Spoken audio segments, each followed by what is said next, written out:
The Scarecrow. Marvin had always believed that happiness was a thing one could build with one's own hands. He believed it in the practical, stubborn way of a man who owned more tools than suits, who trusted timber, nails, sweat, and weather more than promises made in offices. For years he had told Jessica that life in the city was only a waiting room for the life they were meant to live. A quiet life, a cleaner one. A place where the evenings belonged to them, where no traffic murmured beyond the walls and no neighbor's window looked directly into theirs. Jessica had smiled whenever he said it, though she was never quite as certain as he was. She loved the idea of wide fields and morning fog, of old floorboards and wild apple trees, and a kitchen window facing the sunrise. But she also knew that old houses remembered things. She had said that once, half joking, while they were still packing boxes in their apartment. Marvin had laughed and kissed her forehead. Well, then we'll give it something better to remember. The farmhouse stood 3 miles from the nearest paved road and nearly 10 from the nearest town. It had been empty for years, according to the agent, though he had said it quickly, as if emptiness were no more serious than a leaking roof or an overgrown lane. The property came with several acres of land, a sagging barn, a rusted well pump, a line of black walnut trees, and an enormous cornfield that had not been properly harvested in some time. The price was low enough to be suspicious. That was precisely why Marvin loved it. "It needs work," Jessica had said when they first stood before it. "It needs us," Marvin replied. The house itself leaned slightly into the weather, not enough to be unsafe, but enough to look wary. Its white paint had peeled in long gray strips, the porch boards bowed in places, and the upstairs windows were filmed with dust. Behind it, the land rolled away into rough pasture and scrub. Before it, stretching toward the lane, stood the cornfield. Even in daylight, the field had a strange look to it. The stalks were dry and dark, rattling faintly whenever the wind moved through them. Their leaves curled like old fingers. Here and there, the rows had collapsed inward, making narrow pockets of shadow where no shadow ought to have remained. It was late autumn, and the season had already stripped warmth from the ground. The sky hung low and pale over the property, and the smell of damp earth seemed to rise from everything. Buck noticed the field before either of them did. He was a large brown dog with a white chest, gentle with Jessica, loyal to Marvin, and suspicious of anything that moved faster than he could understand.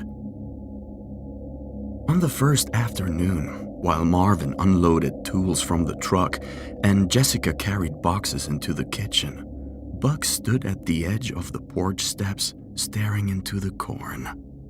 His ears were high. His tail was low. "Come on, boy," Marvin called. "Plenty to sniff." Buck did not move. Jessica came out with an armful of folded blankets and followed the dog's gaze. "What is it?" she asked. Marvin shaded his eyes and looked toward the field.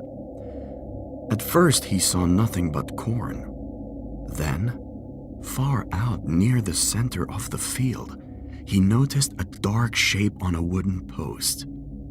A scarecrow, old and ragged, standing with its arms spread beneath the gray sky. "He's barking at the scarecrow," Marvin said, though Buck had not barked yet. The dog growled then, low in his chest. Jessica frowned. "He doesn't like it." "Oh, it's doing its job then." But even as Marvin said it, he looked at the thing a moment longer than he needed to. The scarecrow wore a torn black coat, weather stiff and hanging in strips. Its hat was broad and misshapen, pulled low as though to hide a face beneath it. Straw spilled from its sleeves and collar, though from that distance it looked less like straw than something that had grown there in the rain. A crow sat on one of its arms. It turned its head toward the house. Jessica shivered. "That's charming." Marvin laughed, but not loudly. "We'll take it down eventually." "Eventually?" He picked up another box. After the roof, the pipes, the porch, the upstairs window, and whatever animal died in the pantry. That made her laugh, and for a while the Scarecrow became only another item on the long list of things the house had left for them to repair. The first week was hard and lovely. They worked from morning until the light faded, scraping wallpaper, clearing gutters, repairing loose shutters, and hauling ruined furniture from rooms that smelled of dust and closed winters. Marvin fixed the broken pump behind the barn and replaced half the boards on the porch. Jessica cleaned the kitchen until the old tiles shone faintly again and hung dried herbs by the stove because she said every farmhouse deserved to smell like something other than mice and neglect. In the evenings, they sat outside in 2 rocking chairs they had found in the barn. The chairs creaked more than they rocked, but Marvin declared them perfect.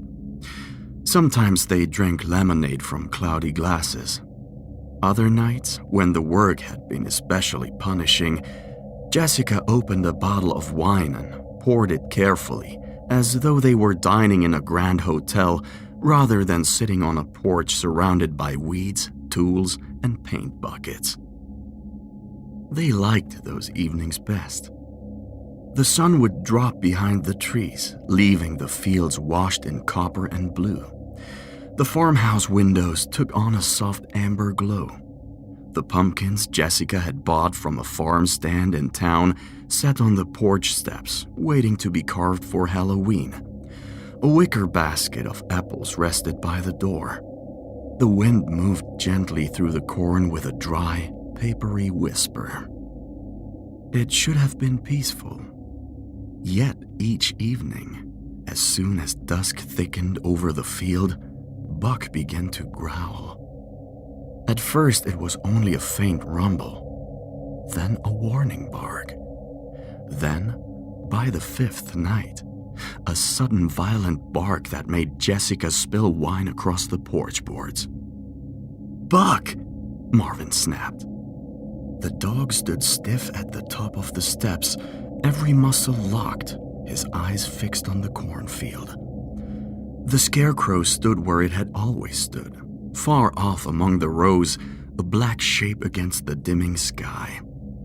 "He's doing it again," Jessica said. Marvin rose and went to the rail. "There's probably a fox out there." "Then why is he staring at that thing?" "Because that thing looks like a person. Dogs don't understand scarecrows." Buck barked again, louder this time, his front paws striking the boards. Marvin grabbed his collar. "Enough!" The dog resisted, not aggressively, but with a desperate, trembling strength that made Marvin glance toward the field again. The crow was still there. It sat on the Scarecrow's arm in complete stillness. When full dark came, Marvin pulled Buck inside. That night, the temperature dropped sharply. Frost silvered the porch rail by morning, and the pumpkins on the steps looked pale and swollen with cold. Jessica wrapped herself in a wool cardigan before breakfast and stood at the kitchen window, watching mist drift between the corn rows. "There is something strange about that field," she said. Marvin, who was wrestling with the old coffee grinder, did not look up.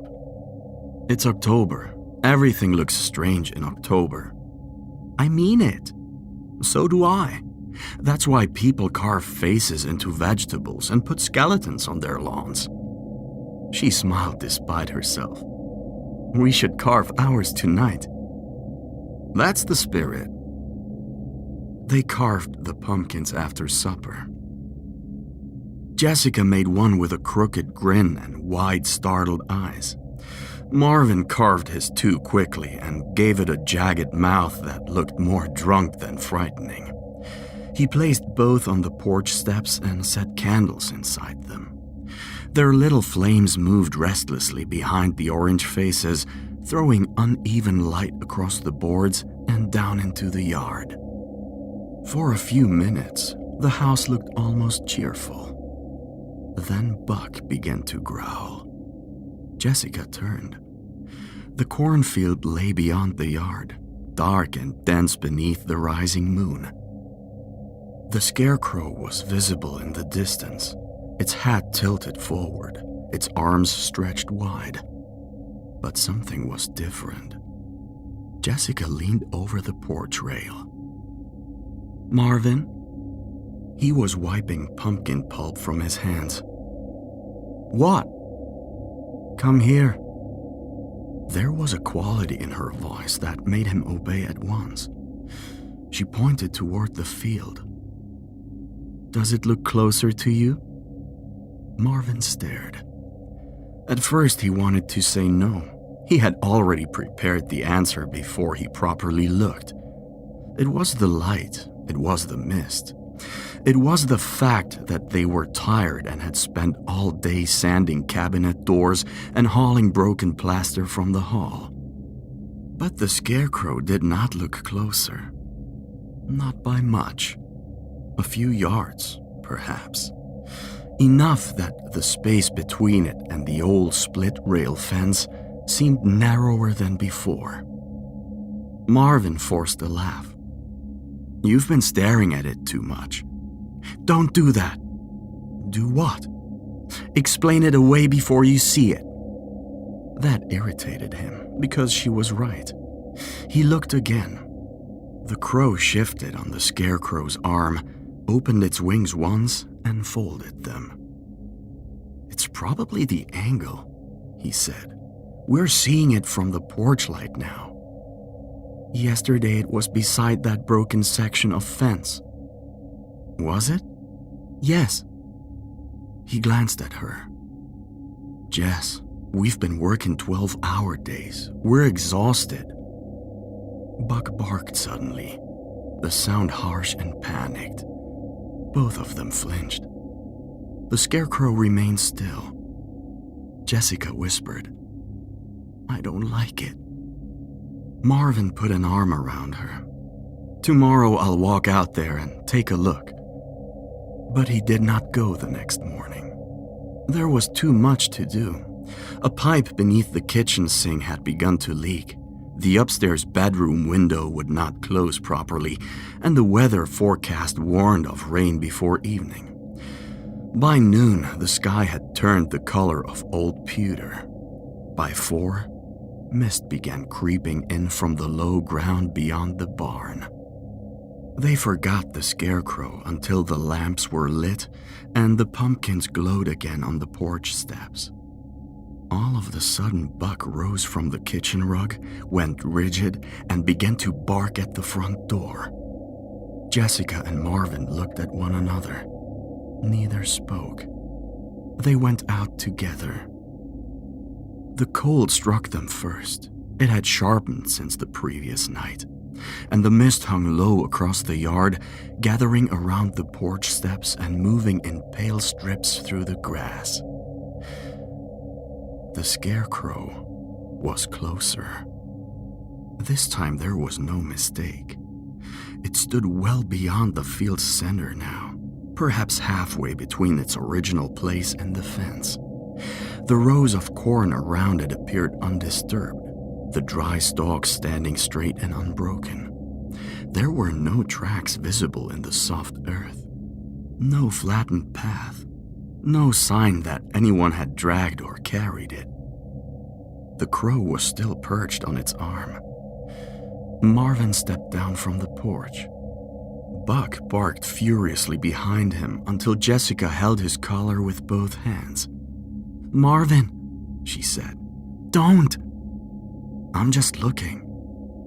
He crossed the yard as far as the fence.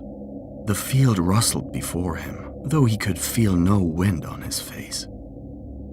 "Hello?" he called. His voice went into the corn and did not seem to return. "Anyone out there?" Nothing answered. The Scarecrow's ragged coat moved slightly.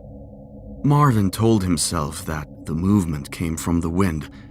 Then he noticed that none of the corn was moving. He came back to the porch without another word. Inside, over a late supper neither of them wanted, he offered explanations. A local prank, some bored teenager. Perhaps one of the neighbors had heard the old place was sold and wanted to frighten the city couple. Jessica listened quietly.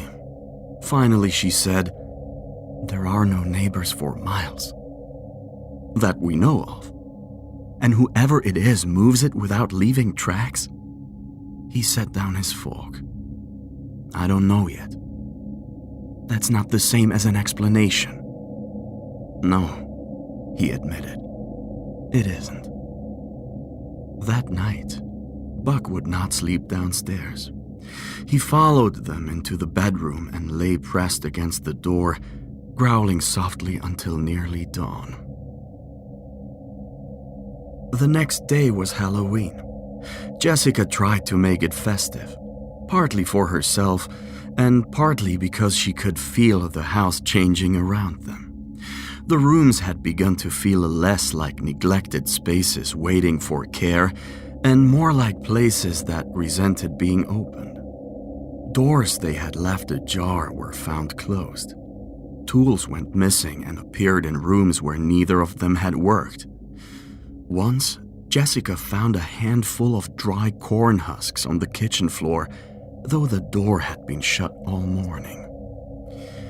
She hung a string of paper bats in the front hall and placed 2 more carved pumpkins in the sitting room window. Marvin, wanting to lighten the mood, found an old Scarecrow mask in one of their decoration boxes and held it up with a grin. Jessica stared at him until he lowered it. "Sorry," he said. By late afternoon, the sky had darkened, though sunset was still an hour away. A bruised line of cloud lay over the western trees. The air smelled of smoke, leaves, and coming rain. Marvin stood at the porch rail, watching the field. The Scarecrow had moved again. Now it stood just beyond the fence, close enough that he could make out the shape of its face beneath the hat. Not a face, he told himself. A sack, burlap, shadow, straw. But the longer he looked, the more he felt that something was looking back. Jessica came beside him. "We can't stay like this." "I know." "What are you going to do?" Marvin did not answer immediately. Buck stood behind them, trembling with rage or fear, his growl constant and deep. At last Marvin said, "I'm going to get rid of it." Jessica turned toward him. "How?" "The same way you get rid of anything made of straw." They waited until there was still enough light to see, though the evening was already turning blue. Marvin took work gloves, a coil of rope, and an axe from the shed. Jessica came with him despite his objections. Buck strained so violently at his collar that they left him inside, barking and clawing at the door. Crossing the yard felt different now. The field had become a boundary. When Marvin opened the gate and stepped between the first rows of corn, the dry leaves scraped against his sleeve like fingernails. Jessica followed close behind. Neither of them spoke. The Scarecrow stood 10 paces in. It was taller up close than it had seemed from the house. Much taller. Its coat hung in damp strips, and beneath it, the straw was dark with mildew. The hat had once been black, but was now gray-green with rot. The sack face was tied crudely at the neck with twine. Someone had painted features on it long ago, perhaps as a joke, but rain and age had dragged them downward until they looked melted. The eyes were only buttons. Marvin stared at them. Only buttons. The crow sat on the Scarecrow's shoulder and watched them. Jessica whispered, "Why does it not fly away?" Marvin swung the axe against the wooden post. The sound cracked through the field. The crow did not move. He struck again, then again. On the fourth blow, the post split, and the Scarecrow lurched forward so suddenly Jessica cried out. Marvin caught it by one sleeve. It was heavier than expected, far heavier. "Help me," he muttered. Together they dragged it from the corn. Its wooden feet furrowed the soil behind them, yet when Jessica glanced back, she saw the disturbed earth slowly fill with drifting husk and mist until the marks were gone. In the yard, Marvin piled broken boards, dead branches, and dry brush into the old fire pit near the barn. He threw the Scarecrow on top. The crow had followed. It perched now on the fence. Marvin poured kerosene over the heap. Jessica stood near the porch, arms wrapped around herself, watching the Scarecrow's hat tilt at an angle that made it seem almost relaxed. "Do it," she said. Marvin struck a match. The flame shook in the windless air. He dropped it. For a moment, nothing happened. Then the fire caught all at once. It rose too quickly, blue at the base and orange above, swallowing the coat, the straw, the hat. Smoke poured upward, thick and sour, and within it, Jessica thought she saw the Scarecrow's arms lift, not outward as before, but inward, as if drawing the flames closer. The crow gave one harsh cry. Buck howled from inside the house.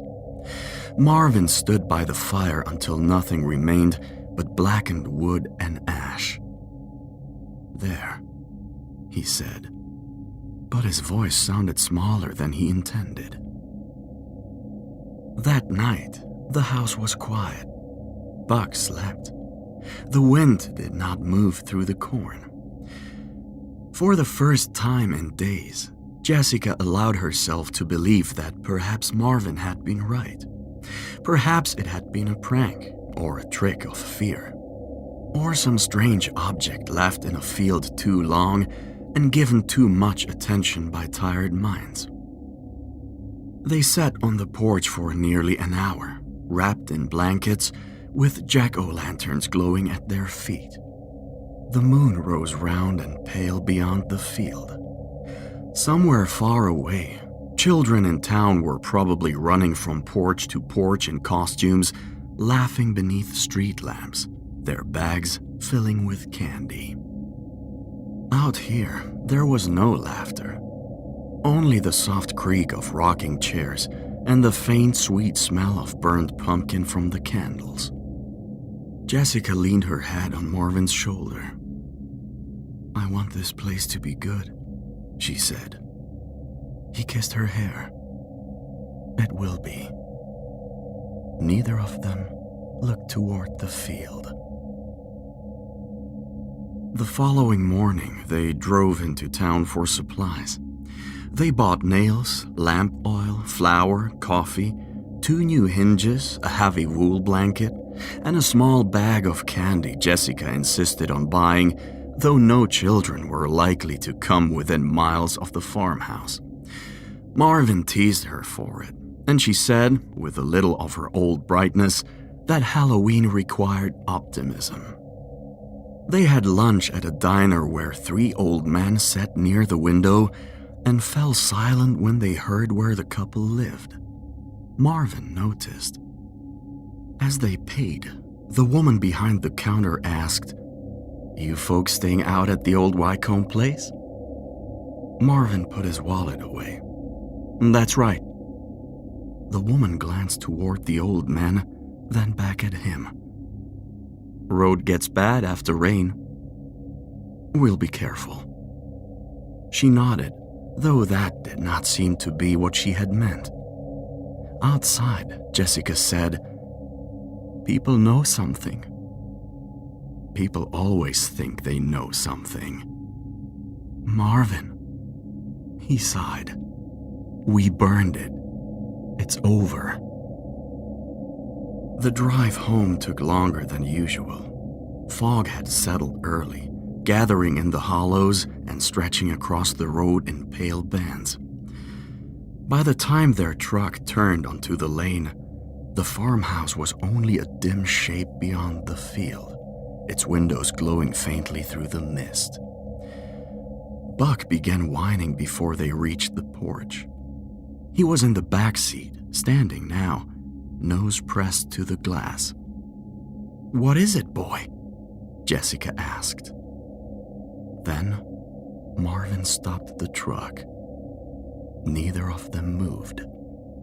The Scarecrow was back. It stood in the yard, closer to the house than it had ever been.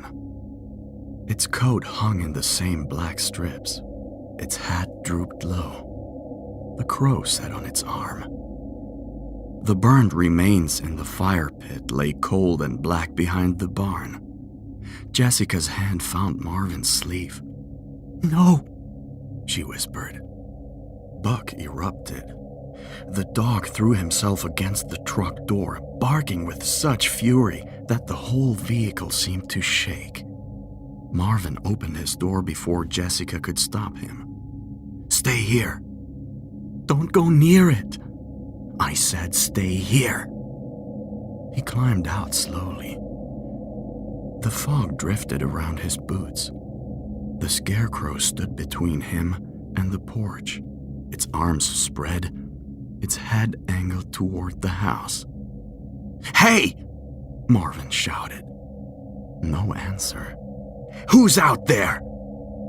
The cornfield rustled. Only the cornfield. Jessica opened her door and stepped outside despite him. Buck forced his way past her, hit the ground, and ran straight toward the Scarecrow. "Buck!" she screamed. The dog reached the edge of the yard and stopped so abruptly his paws tore into the dirt. He barked, snarled, lunged forward, then retreated, as though he had struck an invisible wall of fear. The Scarecrow did not move. Marvin backed toward the truck, grabbed his shotgun from behind the seat, and broke it open with shaking hands to check the shells. "Inside!" he said. Jessica did not argue. They got Buck through the door only because Marvin seized his collar and half-dragged him across the threshold. The dog twisted and barked toward the yard until Jessica shut the door and slid the bolt. Marvin went to the front window. The Scarecrow stood where it had been. The carved pumpkins on the porch steps flickered on either side of the door, their grinning faces now grotesque in the fog. Candlelight moved across the Scarecrow's coat in slow orange pulses. Jessica stood behind Marvin. "Call someone." "There's no signal." "We have the landline." "It isn't connected yet." She closed her eyes. All of the things they had meant to fix, that one had waited. Buck growled from the hallway, staring at the front door. Marvin loaded the shotgun fully. "What are you doing?" "I am ending this." "You tried that." "I burned it because I thought it was a thing." "And now?" He looked at her then, and she saw that he no longer had an answer. The knock came from the porch. Not loud, not hurried. 3 slow strikes against the front door. Buck went silent. That frightened Jessica more than the barking had. Marvin lifted the shotgun. "Stay behind me." The knock came again. 3 times. Marvin moved toward the door and stood just inside. "Who's there?" For a long moment, there was only silence. Then, something moved on the other side of the wood. A dragging sound. A scrape of straw or cloth. Marvin reached for the curtain beside the door and pulled it back just enough to see through the narrow glass pane. The porch was empty. He stared. The pumpkins burned on the steps. The yard beyond them lay in fog. The Scarecrow was gone. Jessica whispered, "Marvin?" He lowered the curtain. For one brief second, relief crossed his face. Then Buck began to whimper, not at the door, at the staircase. Marvin turned. The air in the hallway had grown bitterly cold. From upstairs came the slow creak of a floorboard. Then another. Jessica covered her mouth. Marvin raised the shotgun and stepped toward the stairs. "Who is there?" he called again. His voice cracked. No answer came from above. Instead, the front door behind him groaned. He spun around. The bolt was still drawn. The handle did not turn, but the wood itself seemed to bend inward, very slightly, as if pressed by a great weight. Buck backed away, whining now. Jessica seized Marvin's arm. "We have to leave." He looked from the door to the stairs, then to the window where the fog pressed close against the glass. The house, which had once seemed merely old, now felt surrounded, watched, owned. A voice came from the porch. It was not loud. It was not a shout. It entered the house as though the walls had agreed to carry it. "Leave this house." Jessica began to cry soundlessly. Marvin stared at the door. The voice came again. "You do not belong here." Marvin acted without thinking. He unlocked the door, threw it open, stepped on the porch, and fired. The blast tore through the fog. For a moment, the smoke and mist became one. The Scarecrow stood at the bottom of the steps. It had not been there an instant before. It was taller now, or seemed so. Its arms no longer held wide, but hanging slightly forward. Its sack face tilted forward beneath the ruined hat. Its eyes glowed. Not like fire, like something buried beneath ash. Marvin fired again. The shot struck the Scarecrow squarely. Straw burst from its chest, then settled. The thing did not move. Behind it, the cornfield rustled, though no wind passed through the yard. The crow perched on the fence, black against the moon, watching with bright and patient eyes. The Scarecrow spoke once more. "Leave this house." Marvin lowered the shotgun. Every instinct that had made him stubborn, practical, proud, and determined drained from him in an instant. He turned, ran inside, grabbed Jessica by the hand, and shouted for Buck. The dog came at once. They did not pack. They did not take money from the bedroom, coats from the hooks or the new blanket still folded in brown paper on the kitchen table. Marvin took only the truck keys from the dish by the door. They ran. The Scarecrow stood between the porch and the truck. For one terrible moment, Jessica thought they would have to pass it close enough to touch. Then the crow cried out. The Scarecrow turned its head toward the field. Only slightly. Only enough. Marvin pulled Jessica around the other side of the porch, through the wet grass and past the fire pit, where the ashes of the first Scarecrow lay cold. Buck bounded ahead, then circled back as if afraid to leave them behind. They reached the truck. Marvin's hands shook so badly he dropped the keys. Jessica snatched them from the mud and shoved them into his palm. "Drive!" she said.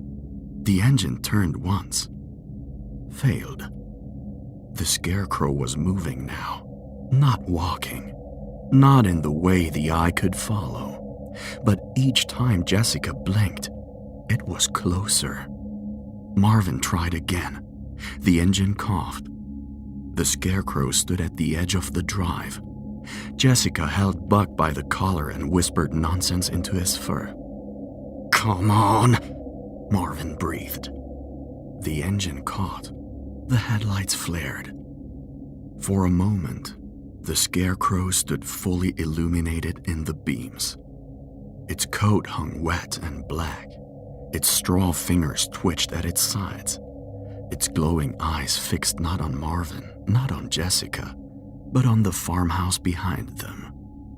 Then Marvin threw the truck into reverse, spun it hard in the yard, and drove down the lane without looking back. Jessica did look back once. Only once. Through the rear window, she saw the farmhouse standing in the fog, pumpkins still burning on the porch steps. The Scarecrow had returned to the yard before it, arms spread again as if marking a boundary. The crow rose from the fence and circled once above the roof. Then, the fog swallowed everything. They never went back. Not for their clothes, not for the furniture, not for the tools Marvin loved so much. Weeks later, a lawyer handled what little could be handled. The house remained unsold. The agent stopped returning calls after the third conversation. In town, when Jessica asked too many questions, people gave her the same look the diner woman had given Marvin. Pity and recognition. An old man at the hardware store finally told her that the farm had stood empty many times. "Folks come," he said, not meeting her eyes. "Folks leave." "What is it?" Jessica asked. "The Scarecrow?" The old man looked toward the window where late autumn leaves scraped along the glass. "No," he said quietly. "The Scarecrow is what lets them leave." Jessica did not ask what he meant. She was afraid that if she did, he would tell her. Years passed, but every autumn, when the nights grew cold and pumpkins appeared on doorsteps, Marvin would wake before dawn with the same dream fading from his mind. A field under moonlight, a crow on a wooden arm, a farmhouse waiting in the fog, and a Scarecrow standing guard before the porch, not watching the road, but watching the house itself, as if something inside were trying, very patiently, to come out.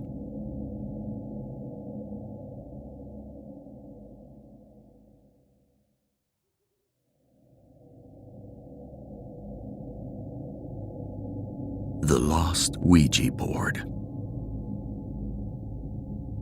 The cabin stood so deep in the woods that it seemed less like a house and more like something the forest had chosen to keep. By the time the 5 friends found it, Dusk had already begun to gather between the trees. The last stretch of the road had been little more than a strip of mud and stone, winding through miles of black pines. Their phones had lost service nearly an hour earlier. No passing cars, no cottages in the distance, no warm yellow windows tucked among the hills. Only the road, the trees, and the peculiar feeling that they had gone little farther than they ought to have done. Mark Dalton, who had booked the place, leaned forward between the seats as Daniel brought the car to a halt. "There," he said with satisfaction. "Tell me that isn't perfect." Perfect was not the word Clara Whitemore would have chosen. The cabin rose from the gloom in a crooked shape of weathered timber and dark stone, its roof bending slightly beneath age and old winters. Tall weeds crowded the steps. One shutter hung by a single hinge. The porch sagged in the middle like a tired back. Beyond it, the forest pressed so closely that the branches seemed almost to rest against the upper windows. Lucas Reed gave a low whistle. "You rented us a haunted lumber shed." "It had excellent reviews," Mark replied. "From whom?" said Evan Price from the back seat. "Ghosts?" That earned the first laugh of the evening, and for a moment the unease passed. They climbed out into the cold air, stretched stiff limbs, and began unloading bags from the trunk. The sky above the trees was a dull iron gray fading quickly toward black. Somewhere in the distance, a crow gave a single raw call. Clara looked up at the cabin again. "It doesn't feel right." Daniel shut the car door with his shoulder.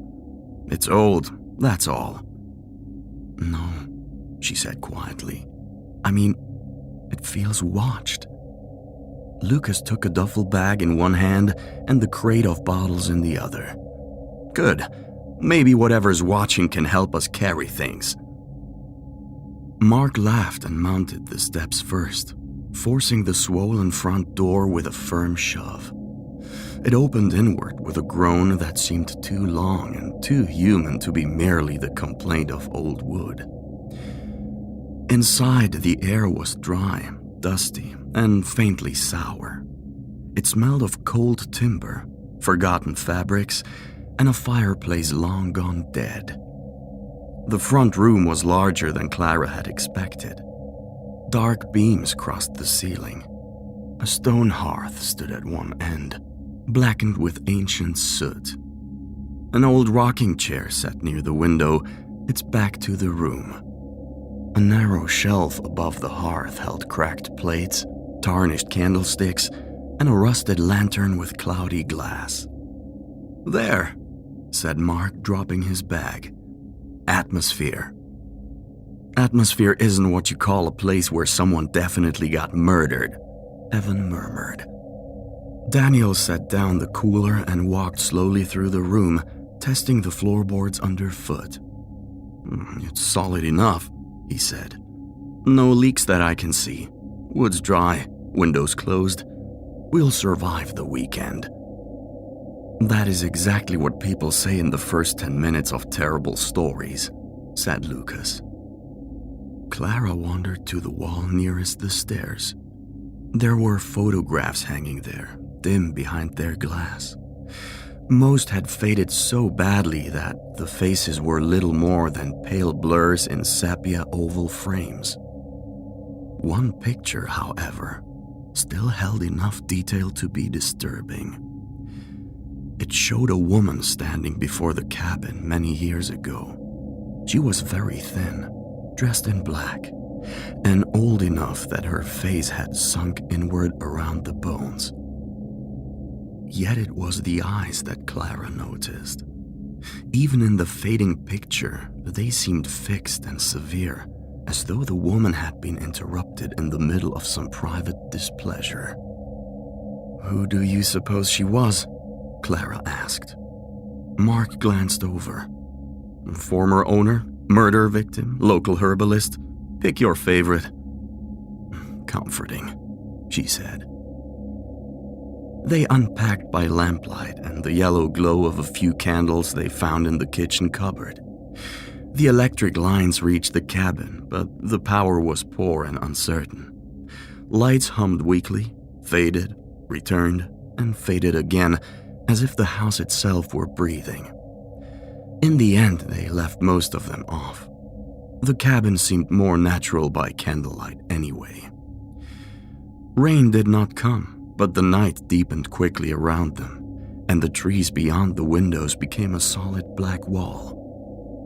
They ate a late supper, opened bottles, and settled into the warm, lazy ease that comes when people decide they are somewhere from which there is no easy return before morning. Conversation loosened. The jokes grew louder. Even Clara began to relax. There were 5 of them altogether. Daniel Harper, practical, broad-shouldered, and difficult to frighten. Lucas Reed, dry and skeptical, never willing to believe in what could not be measured. Mark Dalton, restless and amused by nearly everything. Evan Price, who disliked darkness, old houses, silence, and had somehow agreed to a weekend built entirely of those things. And Clara Whitemore, who had been reading ghost stories since childhood and knew well enough that old places kept their own tempers. It was Clara who found the door. They had gone upstairs in search of blankets and another room that might contain a better mattress than the one Evan was complaining about. The upper hallway was narrow and low-ceilinged, lined with yellowed wallpaper that peeled in thin curling strips. There were 3 rooms, all small, all stale with dust. At the far end stood a wardrobe shoved oddly against the wall. Clara stopped before it. "What?" asked Daniel behind her. She frowned. "This wall." Lucas appeared with a candle in hand. "What about it?" "It sounds hollow." She knocked lightly upon the panel beside the wardrobe. The sound that came back was not the dull reply of solid timber, but something thinner. Mark's face brightened at once. "Now that," he said, "is promising." "It's probably storage," Daniel said. "Or a body," said Evan, who instantly regretted having said it. Between the 4 men, the wardrobe was dragged aside with much scraping and muttered complaint. Behind it, almost hidden beneath hanging strips of wallpaper, was a narrow wooden door with no knob and an iron latch blackened by age. For a moment, no one spoke. Then Mark grinned. "Tell me this isn't the best place we've ever rented." "You really have terrible standards," said Lucas. Daniel lifted the latch. The door stuck. He put his shoulder to it and shoved. Something cracked, and it opened inward a few inches, releasing a breath of stale air so cold and dry it smelled like old paper and ashes. Behind it was a narrow ladder climbing into darkness. "No," said Evan immediately. "Yes," said Mark with delight. They went up one by one, each carrying a candle except Daniel, who took the rusted lantern from downstairs and coaxed it to life after some effort. Its weak amber flame shook inside the glass, casting a trembling circle around him. The attic above was lower than Clara had expected, but broader, stretching under the sloping roof in a maze of trunks, covered furniture, crates, and stacked boxes. Thick webs veiled the corners. Dead herbs hung in bundles from the rafters. The beams were dark with age, and everything wore the same gray coat of dust. "What on earth?" Clara whispered. Evan stared at a shelf lined with jars. Please tell me those aren't bones. Mark lifted one carefully. Bird bones, he said. Probably. That probably is doing a lot of work.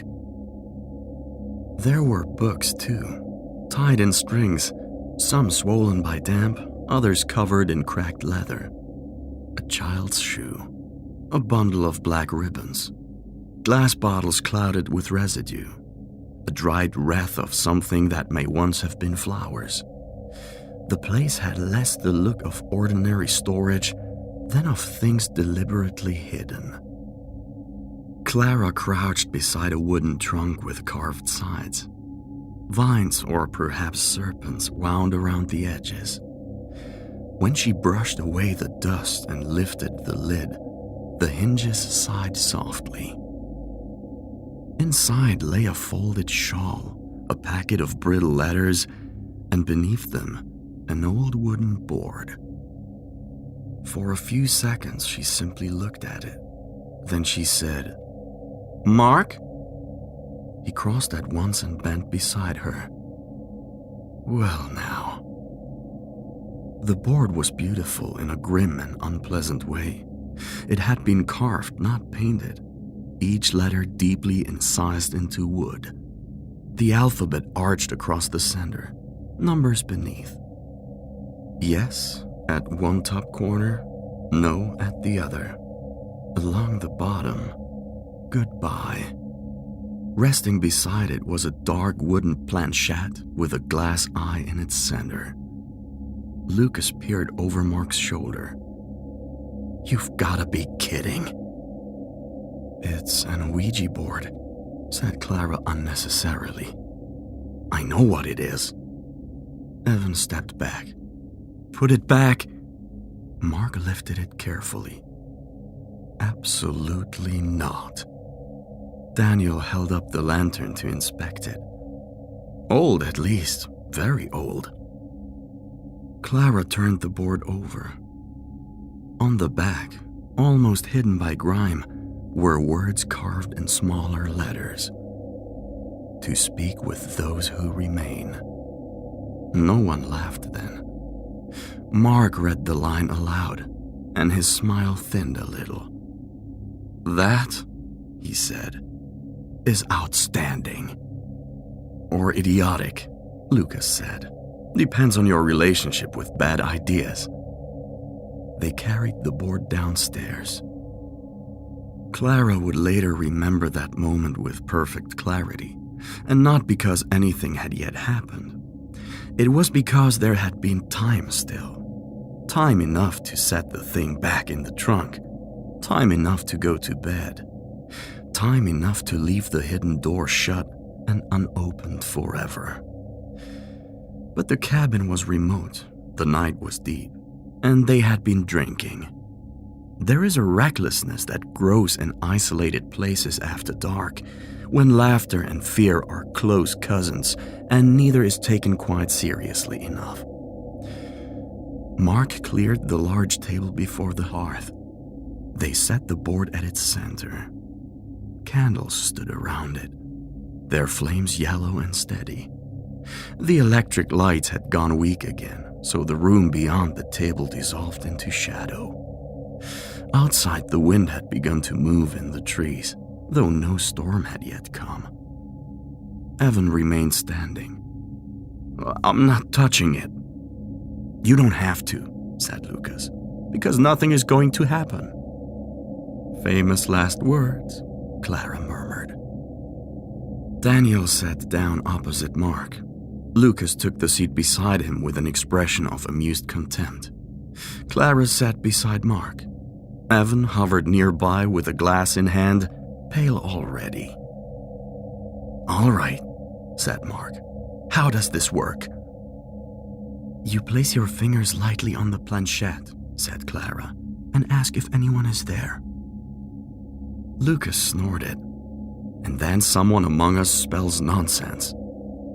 Clara looked at him. Then you can prove that's all it is. Daniel gave a wary half-smile. Let's get it over with. They placed their fingertips upon the wood. For a time, nothing happened. Mark tried not to laugh while asking, "Is there anyone here with us?" Silence. Candlelight. The soft shifting of the lantern flame upon the mantel where Daniel had set it. Somewhere above them, a board creaked in the attic. Lucas rolled his eyes. Shocking. Mark asked again, more mockingly this time. Spirit, ghost, demon, or unpaid former tenant, are you present? Still nothing. Clara felt foolish.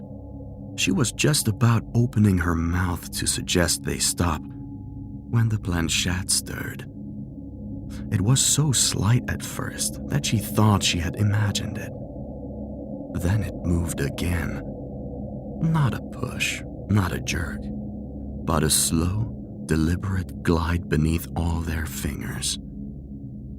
Evan gave a small, strangled noise.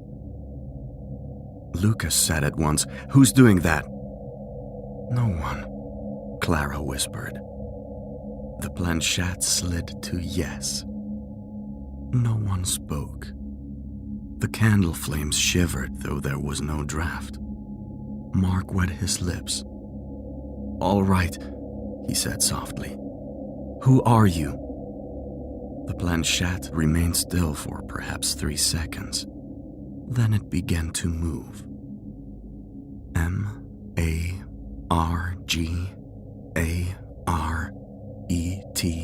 Margreth. Margaret. Evan stared. What kind of name is Margaret? Clara turned pale. I saw that name upstairs.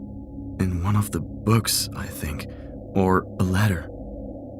Lucas withdrew his fingers. One of you saw it and forgot you saw it, that's all. Put your hand back, said Mark. I'd rather not.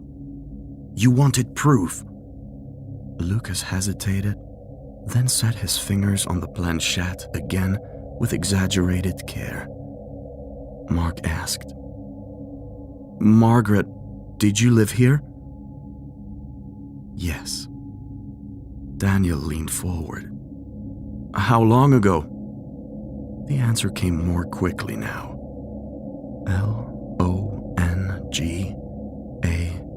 Longago. Long ago. Mark smiled, though uneasily. Helpful. Clara asked, Were you the woman in the photograph? The planchette trembled, moved to yes, and then at once to no. What does that mean? Daniel asked. No idea, Clara said. Mark's tone changed. Were you a witch? The planchette moved so violently beneath their fingers that Clara almost cried out. It raced in a sharp line to yes and struck the wood there with a distinct tap. Evan swore and backed another step away. Lucas's skepticism had begun to crack, though he fought it. Someone's moving it. Are you? Daniel asked. No. Neither am I, Clara said quietly. Ask something else. Mark lowered his voice. How did you die? For a moment, nothing happened. Then, very slowly, letter by letter, F-I-R-E. Fire. The room had become noticeably colder. Daniel could see his own breath faintly now in the candlelight. Lucas saw it too. He sat back slightly. That isn't funny. No one's laughing, Clara said. Mark, who should have stopped there, asked instead, Did the villagers burn you? The planchette moved. yes. Then, without being asked anything further, it began to move again. Stillhere. Still here. Clara stared. What? What does that mean? Evan whispered. Lucas took his finger away again. Enough! The planchette continued moving beneath the hands still resting on it. D-O-O-R. Door. Daniel drew a sharp breath. Mark said, "What door?" The answer came immediately.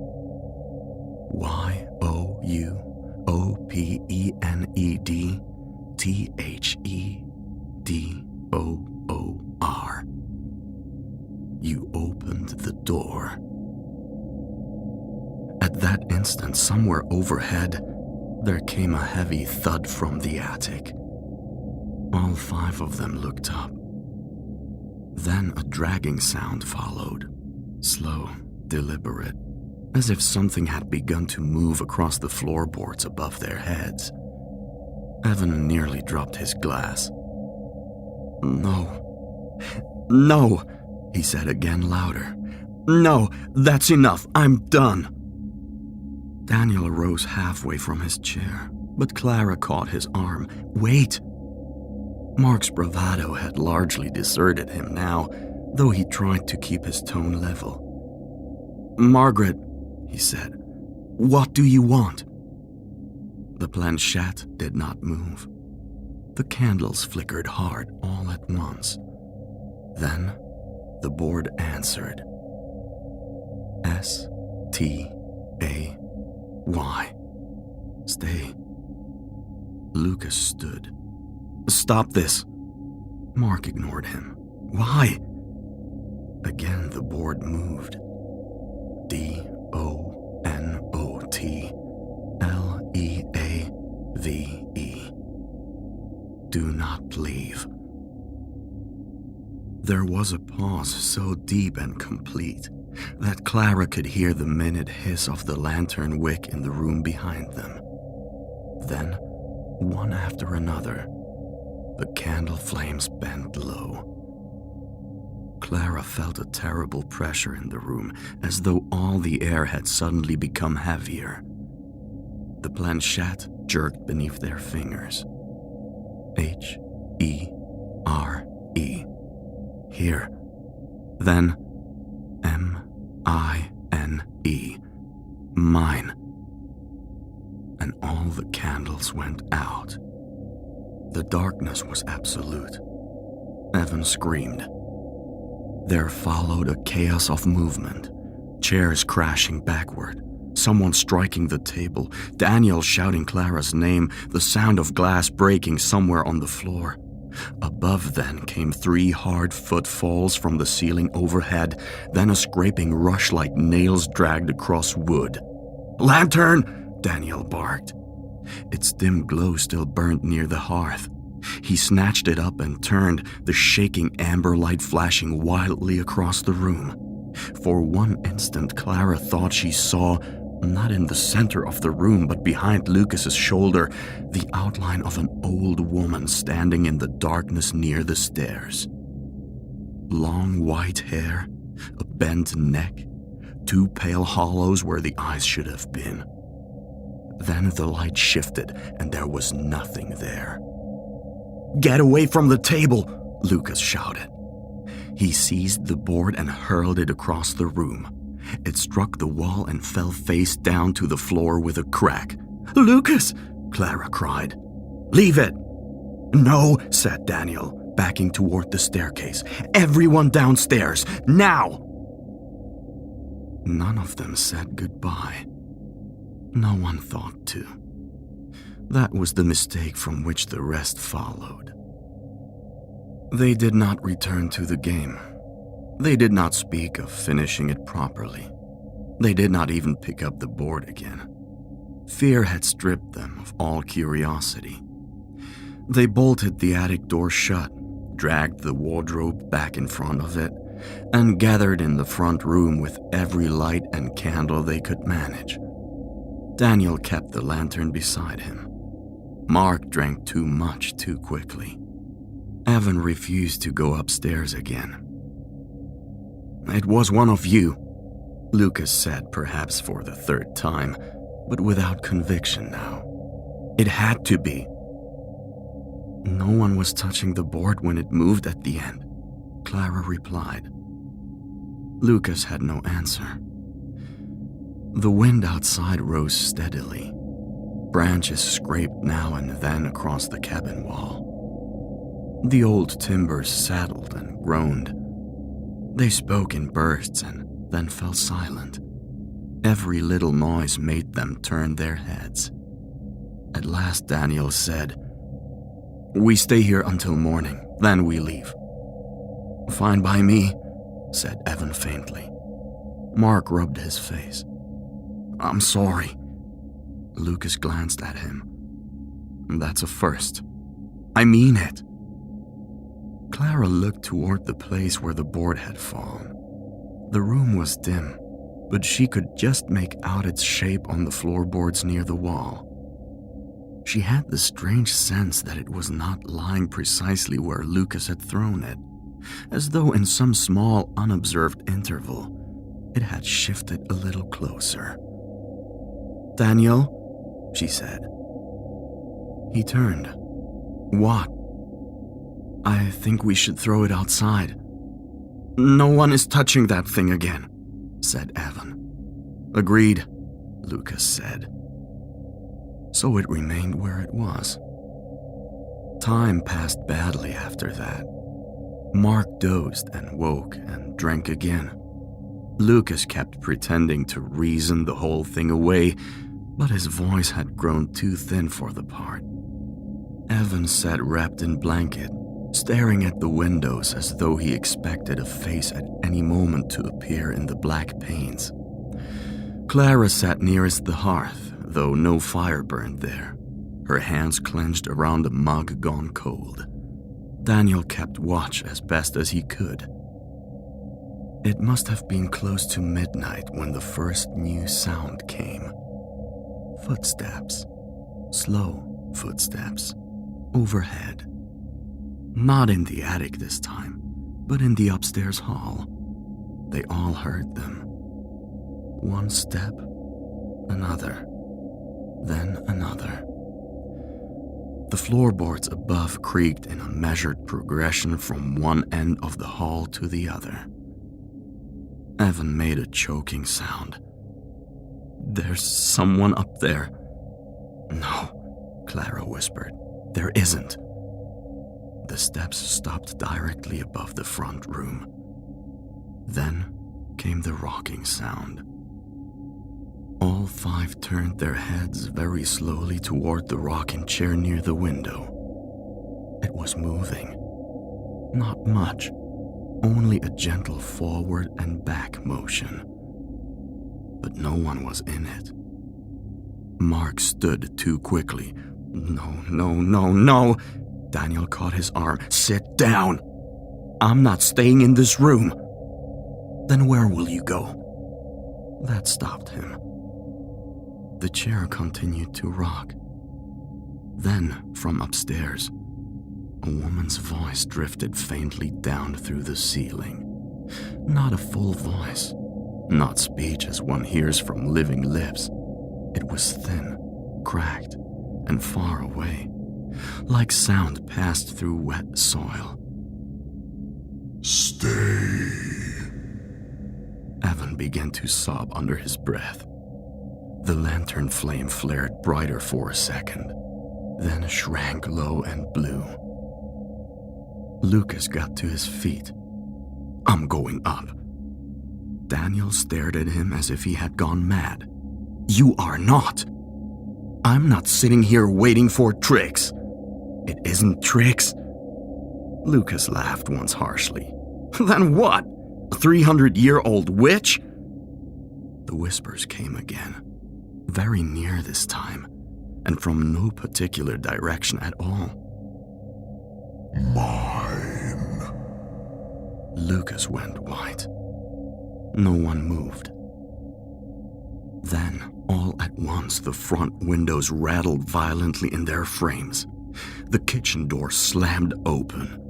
Every candle in the room burst into tall, wavering flames and then guttered low. The lantern glass fogged from within, as if someone had breathed upon it. A shape passed along the hallway wall. Thin, bent, swift. Mark shouted. Daniel seized the lantern and swung its light toward the corridor. The shadow was gone. But at the end of the hall, for one terrible instant, they saw her. She was standing beside the staircase. She was too tall and too thin and folded in the middle, as though her spine had been broken and poorly set. Wisps of white hair hung around her face. Her dress, or what remained of it, looked dark and scorched, clinging in strips. The flash of her hands was blackened in places, gray in others, the fingers long and crooked. Her eyes were not eyes at all, only deep hollows with a dull red glimmer somewhere far within. She did not move. She only looked at them. Then she opened her mouth. The lantern went out. This time the darkness was accompanied by noise so sudden and violent that Clara could not afterwards separate one sound from another. Shattering glass, a chair hurled across the room, Evan screaming, Daniel shouting for everyone to stay together, the front door slamming open and shut, something heavy striking the wall above them. When light returned, it came only from the weak kitchen bulb flickering in pulses. In that ghastly broken illumination, they saw that the board was no longer by the wall. It was on the table again. No one had touched it. Mark made a noise Clara had never before heard from a grown man. Then the planchette moved. No fingers rested on it. Nothing touched it. Yet it slid slowly across the board. C-O-M-E.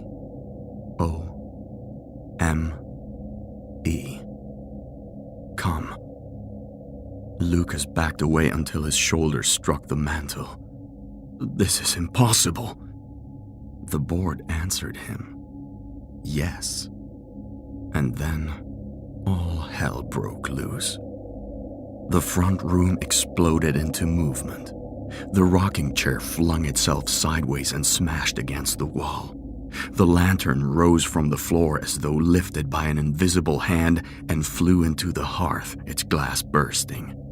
The shelf above the fireplace tore loose and sent plates and candlesticks raining down. Wind roared through the room, though every window was closed.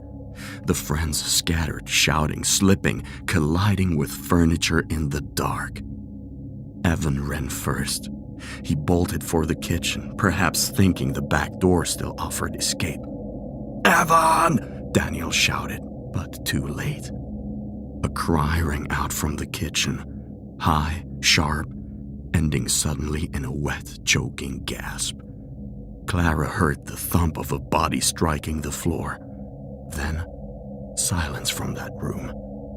Mark stood frozen. Lucas whispered, "Oh, God!" The kitchen doorway darkened. The old woman emerged slowly into view, one hand dragging along the frame, leaving black streaks like soot. Her head tilted in an unnatural way. There was blood across her mouth, though whether it was hers or Evan's, Clara could not tell. Come, she said. Mark turned and fled up the stairs. "Mark, no!" Clara cried. But terror had made him deaf to sense. He vanished into the upper hall, his footsteps hammering overhead. Daniel grabbed Clara's wrist. Stay with me." Lucas followed them for the front door. "We get to the car." "Keys?" Daniel snapped. Mark had them. For a second, the truth of that seemed to stun all three of them. Then, above their heads, came Mark's scream. It was worse than Evan's because it lasted longer. They heard doors opening and slamming, running steps in the upper hall, furniture overturned. Then a crash from the room at the far end. A moment of awful stillness. Then one single heavy blow, as if something had struck the floor. No more screaming after that. Clara covered her mouth. The witch stood at the foot of the stairs as though listening. 2. She whispered. Lucas gave Daniel a frantic look. "We have to move." But where? The kitchen held death. The stairs held worse. The front door, when Daniel reached it, would not open. The knob turned, yet the door held fast as if nailed shut from the outside. Daniel threw his shoulder against it. Nothing. Again, nothing. Behind them, the board on the table began to rattle. The planchette spun in frantic circles. The candles rekindled themselves one by one with black smoke instead of yellow flame. The witch laughed then, a dry, breaking sound like wood splitting in fire. Lucas lost what remained of his courage. With a cry half of rage and half of panic, he snatched the fireplace poker from beside the hearth and swung it toward her. It passed through her shoulder as through smoke. She did not flinch. Then her hand closed around his wrist. The poker fell. Lucas's face changed instantly, not with pain at first, but with a profound and dawning horror. Frost spread along his sleeve where she touched him. He gasped, staggered back, and tried to wrench free. She drew nearer. Her burned face rose toward his. "Liar," she whispered. Clara had no idea why she said it. Lucas began to scream. Daniel lunged forward, pulling Clara with him, and the two of them darted past while the witch bent over Lucas. Clara did not see what happened next. She heard only the choking break in his scream and the heavy collapse of his body onto the floorboards. They ran out through the side passage and into a small utility room at the back of the cabin. Daniel slammed the door shut and shoved a narrow table against it. His hands shook violently now. Clara could hardly breathe. 3 dead. Evan, Mark, Lucas. Only Daniel and Clara remained. The room around them was little more than a storage space lined with old coats and rusted tools. A single window looked out into the trees. Beside it was the back door. Daniel grabbed the latch and pulled. It opened. Cold night air rushed in. For one glorious second, Clara thought they were saved. Then she saw the yard beyond. The forest, which had stood still all evening, now moved in a dreadful and unnatural way. The branches moved, though there was little wind. Shadows slid between the trunks. And there, at the edge of the clearing, stood figures. Not one. Many. Pale and motionless among the trees, as though the forest were crowded now with silent watchers. Clara stepped back. Daniel! He saw them too. The figures did not advance. They simply stood, half hidden, waiting. The whisper came from just behind the door. Stay. Daniel slammed it shut so hard the glass cracked. At once, something struck the utility room door from the other side. Once, twice, then again, each blow slow and deliberate. The table shuddered. Clara said, "The attic. She said we opened the door." Daniel turned to her. "What?" "The hidden door, the board. We opened something. We never closed it." Another blow shook the room. He ran a hand over his face. "Can it be closed?" "I don't know." The next strike split the upper panel of the door. Through the crack, Clara saw for an instant a section of white hair and one red glimmering eye. Daniel looked around desperately, saw the small hatch in the floor leading to the crawlspace cellar, and yanked it open. "Down!"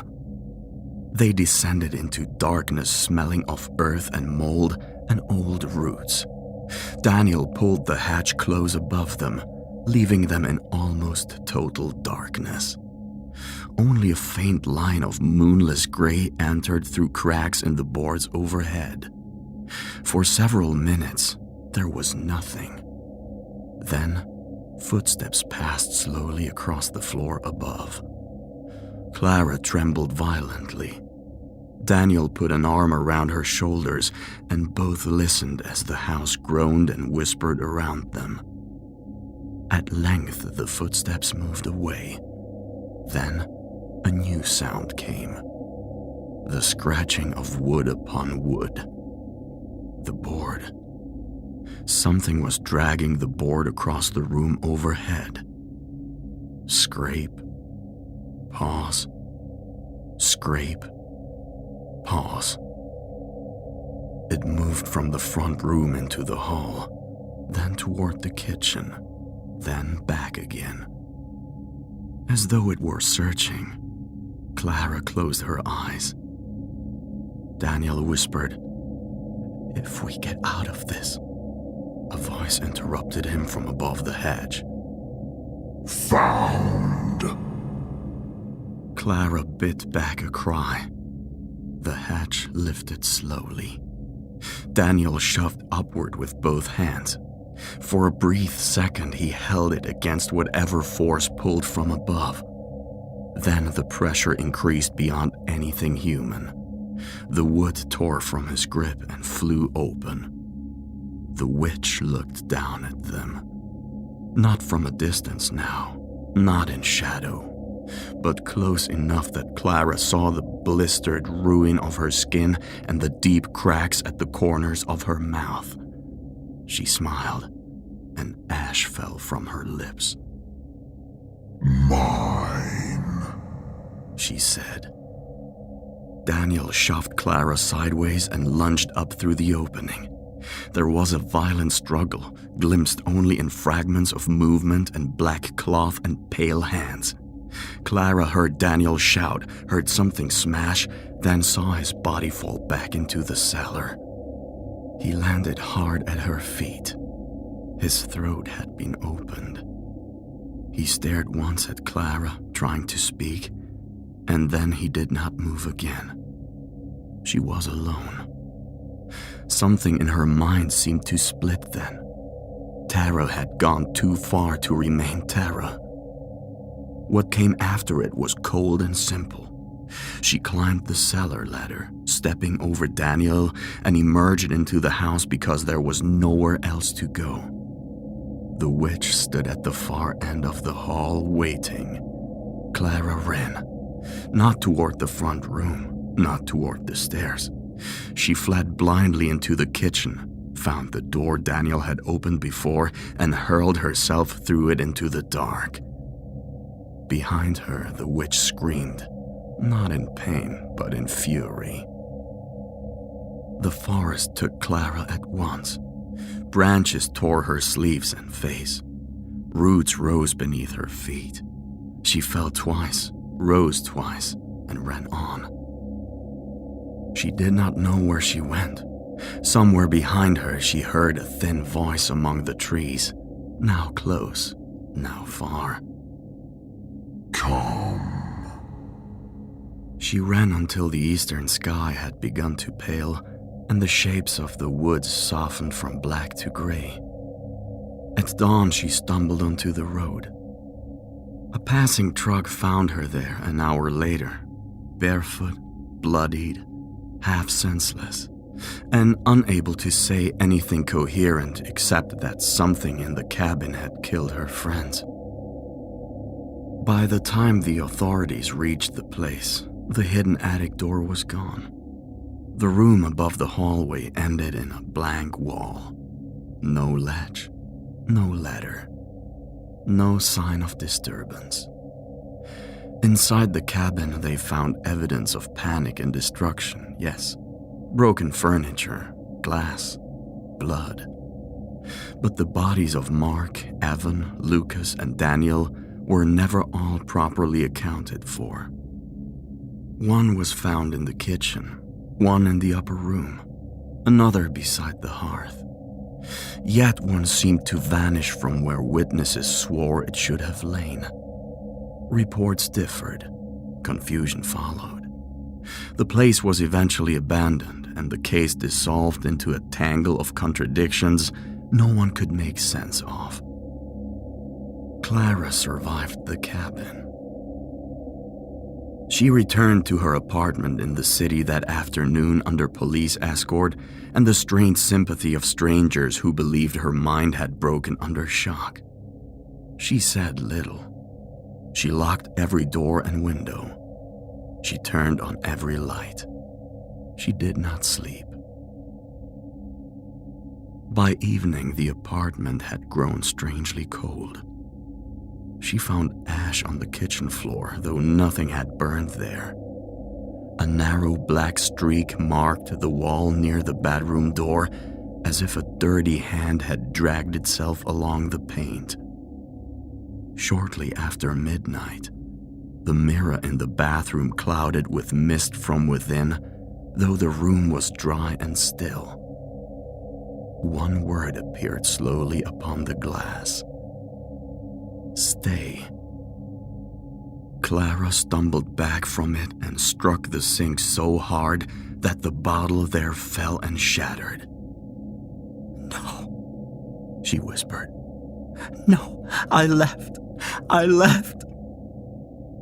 From the bedroom came the soft scrape of wood. She turned.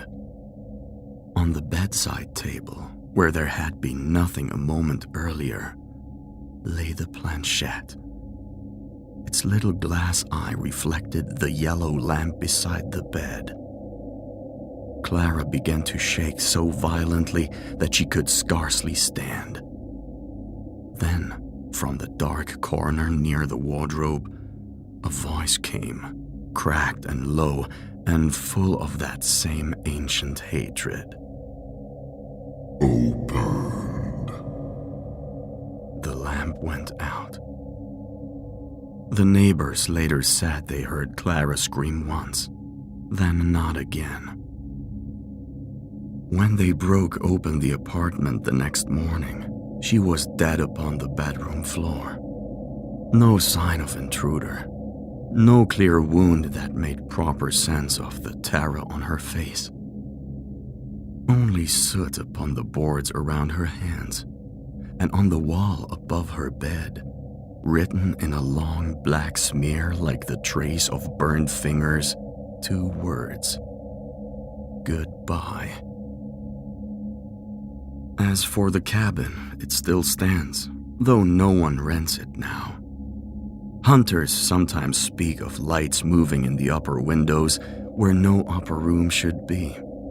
Hikers have found strange marks carved into trees near the old road, though no one can agree what language they belong to. Once a man swore that he heard voices in the clearing at dusk. Many voices, layered together, asking in soft, uncertain tones, "Is anyone there?" And from somewhere deeper in the trees, beyond the place where even moonlight cares to go, Another voice answered in half a sentence and a promise not yet finished. Still here. Never play with dark forces.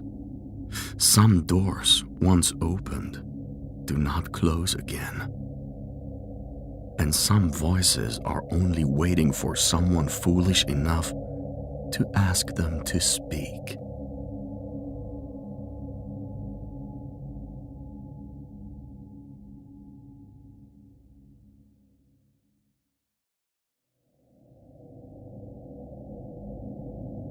The night the bells went silent. Snow had been falling since dawn, soft and patient, covering the roofs of Edelwald as though the whole village were being buried before anyone had the good sense to leave. By late afternoon, the mountains had disappeared. The pine forest beyond the last cottages stood in a black line against the white fields, and above the village, the church tower rose with its narrow steeple pointing into the winter sky. Gas lamps burned along the main street, each one wrapped in a trembling halo of yellow light. Smoke climbed from chimneys, then vanished almost at once into the darkening sky. It was the 5th of December. In Edelwald, no one forgot what night it was. The children had been brought indoors early. Shutters were closed before supper. Bundles of birch twigs were tied above doorways, and small wooden figures, roughly carved and blackened with soot, were placed upon windowsills or beside the threshold. Some had horns. Some had chains scratched into their little wooden chests. Most were ugly enough to frighten a child even in daylight. Thomas Finch thought they were ridiculous. He stood outside the schoolhouse with his collar turned up against the cold, watching Greta Weiss, Clara Vogel, Anna Keller, and little Lucas Brenner kneel in the snow near the chapel gate. Each of them had brought one of the carved figures. Lucas held his so tight that his knuckles had turned white. "You know your fathers take them away after you go to bed," Thomas said. Greta looked up at him. "They do not." "They do," said Thomas. "Or your mother's. Or old Brenner, perhaps, if he can still bend low enough without breaking in two." Lucas frowned. "My grandfather says the walker in the snow takes them." Thomas smiled. He was 14, clever, pale, and proud of being clever. His teachers had called him bright. His mother called him difficult. The village called him poor Margaret Finch's burden, though never when she could hear. "There is no walker," Thomas said. "No horned one. No old winter devil creeping about with chains and a basket. It is a story told to make stupid children behave." Clara Vogel crossed herself. "That will not save you either," Thomas said. "Thomas Finch." The voice came from behind him. Old Jacob Brenner stood near the chapel wall, wrapped in a heavy coat, his white beard stiff with frost. He looked as if he had been made from the mountain itself and left outside for too many winters. Thomas turned, still smiling. "There are words," the old man said quietly, "that should not be spoken in the falling snow." Thomas laughed. "Then perhaps snow is more delicate than I thought." Old Brenner looked at him for a long moment. "Your father had more sense." The smile vanished from Thomas's face. "My father is dead," he said. "Aye," said Brenner, "and the dead hear better than the living." Thomas stepped closer. "If your walker exists," he said loud enough for the children to hear, "let him come collect me himself." No one moved. Even the snow seemed to pause. Then somewhere behind the chapel, Father Albrecht Stein opened the church door and looked out. His face was grave, almost gray in the lamplight. "Go home," the priest said. "All of you." The children obeyed at once. Thomas remained a moment longer, enjoying the effect he had made. Then he turned and walked down the narrow street toward the small house he shared with his mother. Behind him, old Jacob Brenner murmured something. Thomas did not catch all the words, only the last. "The walker hears." Margaret Finch had lit every candle in the parlor. That too irritated Thomas. The house was small but neat, with lace curtains, dark furniture, and a portrait of his father above the mantel. Snow tapped gently at the windows. The fire burned low and red. On the table lay a sprig of holly, a prayer book, and one of the little carved Krampus figures. Thomas picked it up between two fingers. "Not you as well," he said. Margaret turned from the stove. She was still young enough to be beautiful in certain lights, but widowhood had thinned her face and sharpened her eyes. Since Thomas's father had died, she had grown quieter, more careful, as if life itself had become a room where something slept in the corner. "Put it back," she said. "It is a lump of wood. Put it back, Thomas." "Does Father Stein approve of this?" he asked. "Little devils beside the prayer book?" Margaret wiped her hands on her apron. "There are older things in these mountains than Father Stein." Thomas stared at her. It was not the answer he had expected. She came closer and lowered her voice. "You have been mocking the children. They were bagging a toy not to steal them. They are children. So am I, apparently. You are old enough to know when cruelty is wearing the mask of intelligence." That struck him harder than he liked. He looked away. Margaret softened. "Thomas, listen to me. There is no shame in not believing every old tale. But there is danger in laughing at fear when you do not understand what gave birth to it." "Fear gave birth to it," he said. "Fear and ignorance." She glanced toward the window. The snow had thickened. Beyond the glass, the streets had become a blur of white and lamplight. "When I was a girl," she said, "there was a boy in this village, Daniel Falk. He was older than you, stronger, crueler. He said much the same as you did today." Thomas folded his arms. "Then I suppose he vanished." Margaret's eyes filled with a look he had never seen before. "He did." The room seemed to grow colder. "They searched until morning," she continued. "His mother nearly lost her mind. His bed had not been slept in. His boots were beside the door. The window was locked from the inside." Thomas tried to smile, but it did not come easily. "And what did they find?" Margaret looked toward the ceiling. "Footprints," she whispered. "Wet ones, across the ceiling above his bed." For a few seconds, there was only the sound of the fire. Then Thomas laughed. It was too loud. Margaret flinched. "I'm sorry," he said, though he was not. "But you must hear yourself. Wet footprints on the ceiling." She grabbed his wrist, not hard, but with such urgency that he stopped laughing. "Promise me you will not go out tonight." "I had no intention of doing so." "Promise me." He pulled his hand away. "Very well, I promise."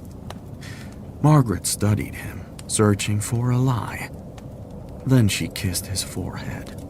Thomas hated that she still did that. After supper, his mother barred the front door. She checked the windows. She banked the fire. She placed the carved figure outside, just beside the threshold, and came in quickly, as though the cold itself might follow her. Thomas watched from the stairs. The figure remained there, half buried in falling snow. An ugly little thing. Horns. Teeth. A crooked back. A basket carved upon its shoulders. Thomas went to bed at 10. At 11, he was still awake. At 11:30, he rose, took a scrap of paper, and wrote by candlelight. "Come then." He folded it once. Then he opened the window. The cold entered like a hand. The village lay silent below. No laughter from the inn. No horses. No church bell. No footsteps in the lane. Thomas placed the paper on the outside sill. For a moment, nothing happened. Then a gust of wind lifted the corner of the note. He almost snatched it back. Instead, he shut the window. "Come then," he whispered, and went to bed. He woke because someone was walking downstairs. At first, he thought it was his mother. Then he heard the chains. A slow, careful dragging sound. Metal against wood. Metal against stone. Then something softer. A bell shifting against leather. Just moving. Thomas lay perfectly still. The room was dark except for a gray square of window. The candle had gone out. His breath trembled in the cold air.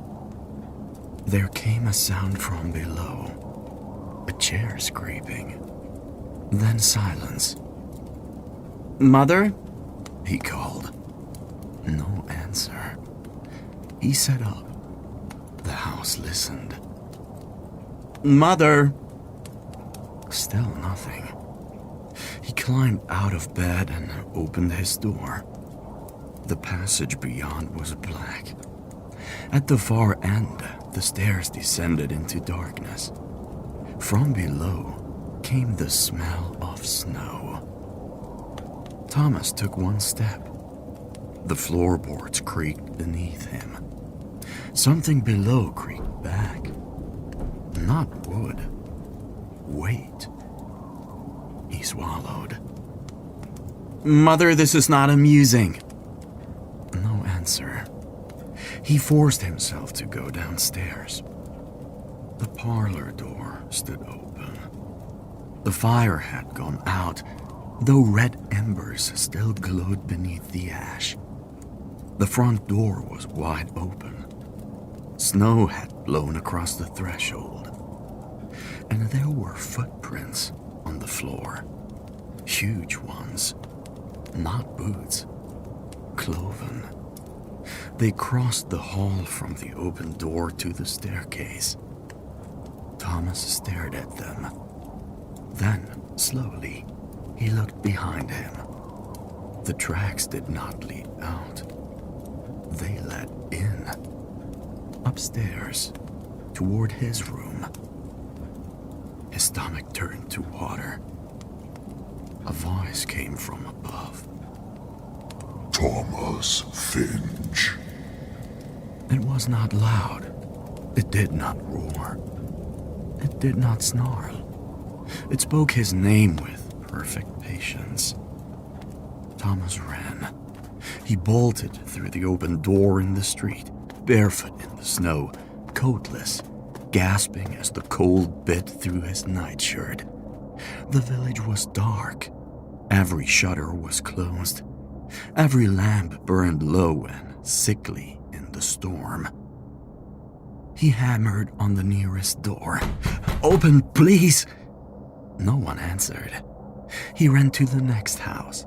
"Help me!" A curtain twitched, then closed. He saw movement inside. Faces. Adults. Watching.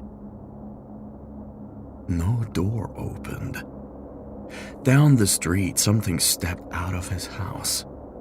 Thomas turned. At first, the snow hid it. Then the figure came forward into the lamplight. It was taller than any man in Edelwald. Its body was covered in black matted fur. Long arms hung almost to its knees. Chains were wrapped about one wrist and dragged behind it in the snow. Small bells hung from its belt, but they made no music. Its head was crowned with two great curving horns. Upon its back was a basket, a wicker basket, old and deep, moving slightly, though there was no wind. Thomas backed away. The figure walked after him. Not quickly. That was worst of all. It did not hurry because it knew he had nowhere to go. Thomas ran to the church. The snow tore at his feet. His lungs burned. He reached the heavy doors and pulled. Locked. He beat them with both fists. "Father Stein, open!" A candle appeared behind the small glass pane. Father Albrecht Stein stood within the church, pale and rigid, one hand pressed against the door from the inside. "Open!" Thomas screamed. The priest's lips moved. Thomas could not hear the words through the wood. Prayer, perhaps, or apology. Behind him, the chains came nearer. Thomas turned and fled again, past the chapel, past the schoolhouse, past the well where the children had placed their wooden figures that afternoon. All of them were gone. Only small, dark holes remained in the snow. At the end of the village stood old Jacob Brenner. He was waiting beneath a lamp, hat in hand, snow gathering on his shoulders. Thomas stumbled toward him. "Help me!" Old Brenner looked beyond him. His face was filled not with surprise, but grief. "I warned you, boy. You must help me." No man helps another out of a mouth he opened himself. Thomas grabbed his sleeve. "Tell it I did not mean it." Old Brenner looked down at him. "You meant every word." The chains stopped behind Thomas. He did not turn. Old Brenner's eyes lifted. "The boy's young," the old man said. The figure breathed. It sounded like wind moving through a dead forest. "He is proud," Brenner continued, "but young." Then the voice came from behind Thomas. "You wish to be treated as a man." Thomas closed his eyes. The words were calm, ancient, cold as the space beneath the stone. Old Brenner whispered, "Run to your mother if you can." Thomas turned.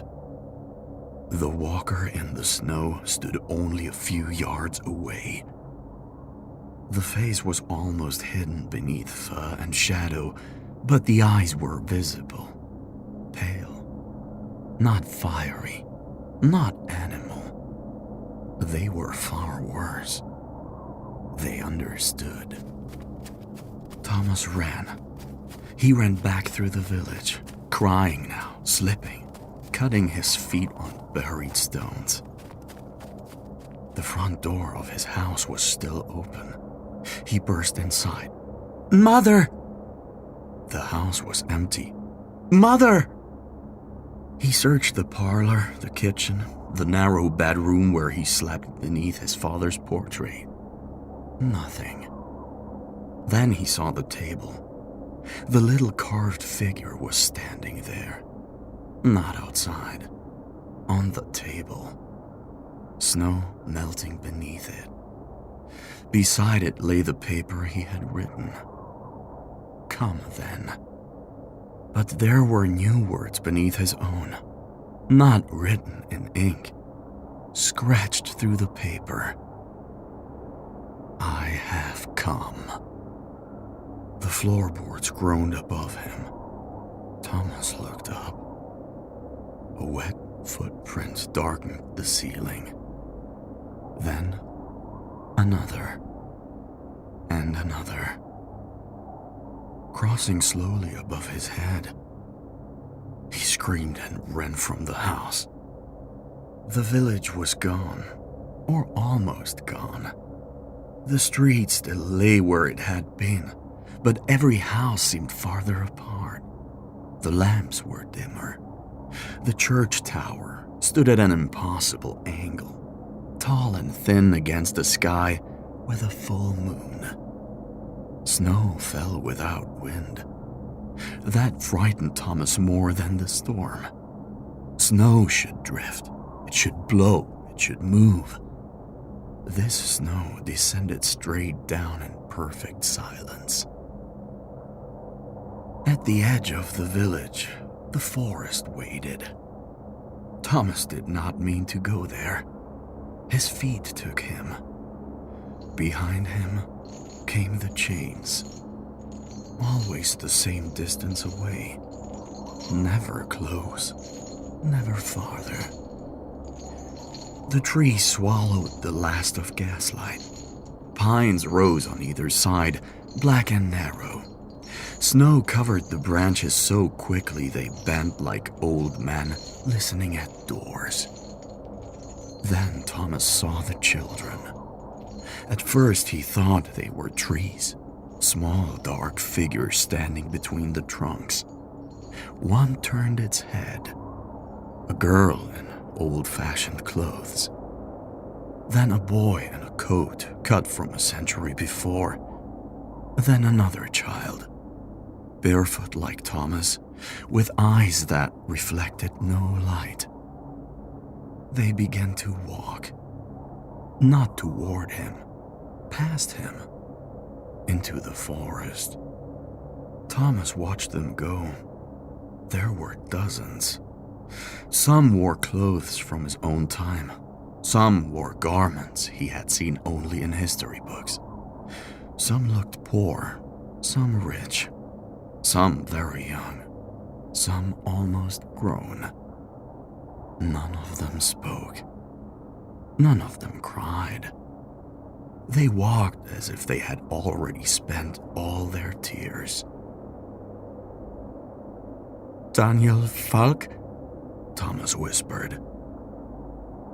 One boy stopped. He was perhaps 16, with dark hair and a face too still to be alive. Slowly, he looked at Thomas. There was no anger in him, only warning. Then he turned and continued walking. Thomas wanted to run the other way, but the chains behind him dragged once through the snow. So he followed. The forest descended.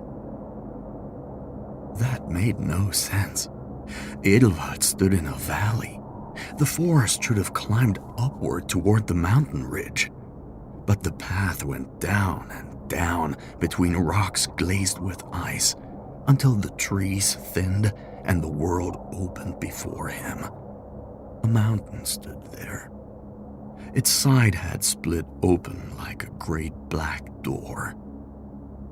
Inside was light, warm orange light. It flickered like hearth fires, like candles in windows, like Christmas morning. For one foolish second, Thomas felt hope. Then he heard what came from inside. No screams. That would have been kinder. He heard children whispering. Thomas tried to step away. A hand closed around the back of his neck. It was vast and furred and cold. The walker in the snow lowered its horned head. Thomas could smell winter on it. Not the clean cold of morning, the old cold beneath graves. Do you still wish to come? It asked. Thomas fell to his knees. No, he sobbed. No, please. I did not know. I did not believe. The pale eyes watched him. I believe now, Thomas said. I believe in you. The walker tilted its head. For the first time, the bells at its belt moved. Only a little. A dull sound. Almost laughter. You were never punished for disbelief, it said. Thomas trembled. You were punished because you believed nothing mattered. The words entered him like knives. He thought of Greta's frightened face, Clara crossing herself, Anna clutching her carved figure, Lucas Brenner with his white knuckles, his mother begging him to promise, old Jacob warning him in the snow, and himself smiling at all of them. Not because he knew better, because hurting them had made him feel strong. I am sorry, Thomas whispered. The walker bent closer. The horns blotted out of the light. You will be. Then it opened the basket. Thomas saw darkness inside. Not empty darkness. Moving darkness. Full of breath. Full of small hands. He screamed for his mother. The mountain swallowed his voice. Morning came pale and blue over Edelwald. The snow had stopped. Smoke rose from chimneys. Shutters opened cautiously. Men stepped out with shovels and women with shawls tied around their shoulders. No one spoke loudly at first. Old Jacob Brenner stood outside the Finch house. The front door was closed.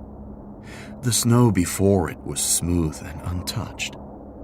Inside, Margaret Finch woke in her chair beside the cold hearth. She did not remember sitting there. She did not remember sleeping. She remembered only a dream of bells that would not ring and a shadow at the foot of the stairs. Then she saw Thomas's bedroom door open. She climbed the stairs slowly. His bed had not been slept in. The window was locked from the inside. His boots stood beside the wall. His coat hung from its peg. On the window lay a small wooden figure with horns and a basket on its back. Beneath it was a folded paper. Margaret picked it up with shaking hands. The writing was Thomas's, but the letters were crooked, crammed, as if written in the dark by fingers almost too cold to move. Leave one outside every year. Margaret made no sound. Below, In the street, Father Albrecht Stein began to pray. Old Jacob Brenner removed his hat. And far beyond the village, somewhere in the forest where no path was marked, snow began to fall again. There was no wind, only the soft, patient sound of winter covering tracks. And beneath it, very far away, chains moving through the trees.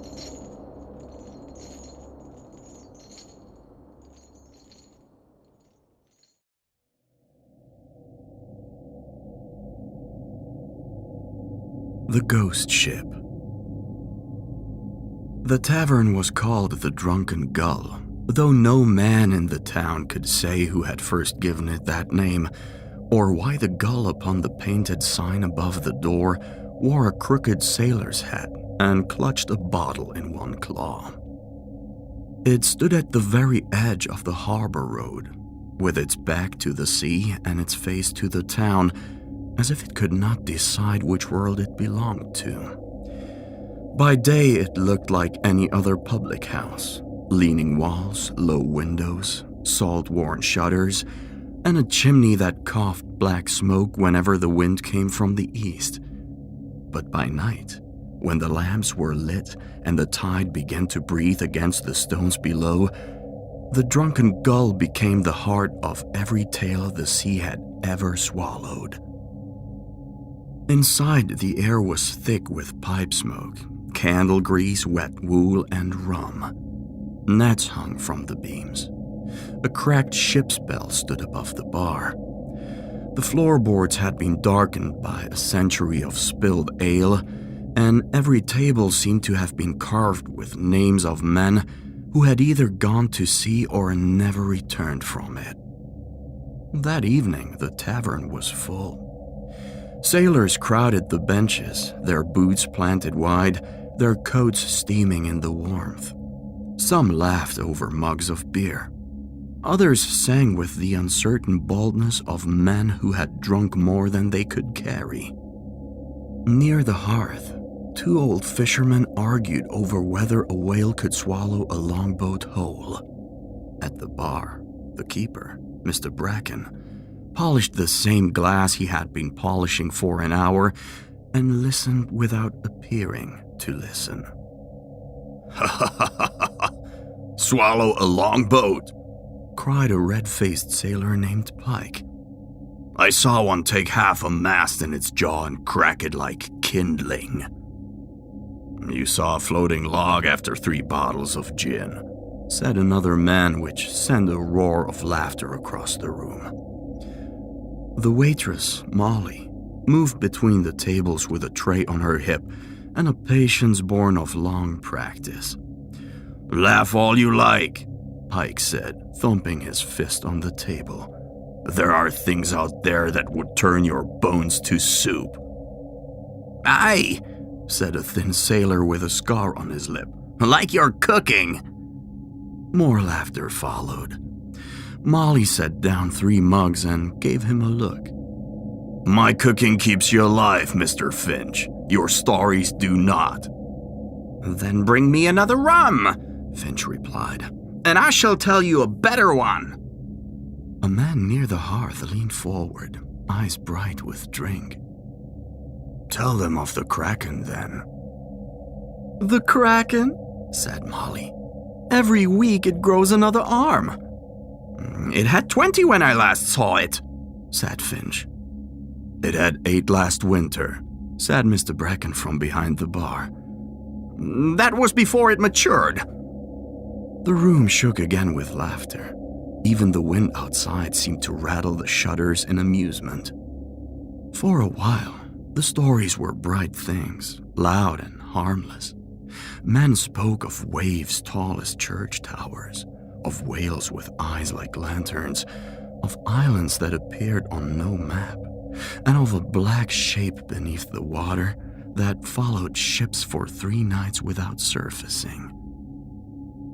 Then someone, no one later remembered who, spoke of a vessel seen only in mist.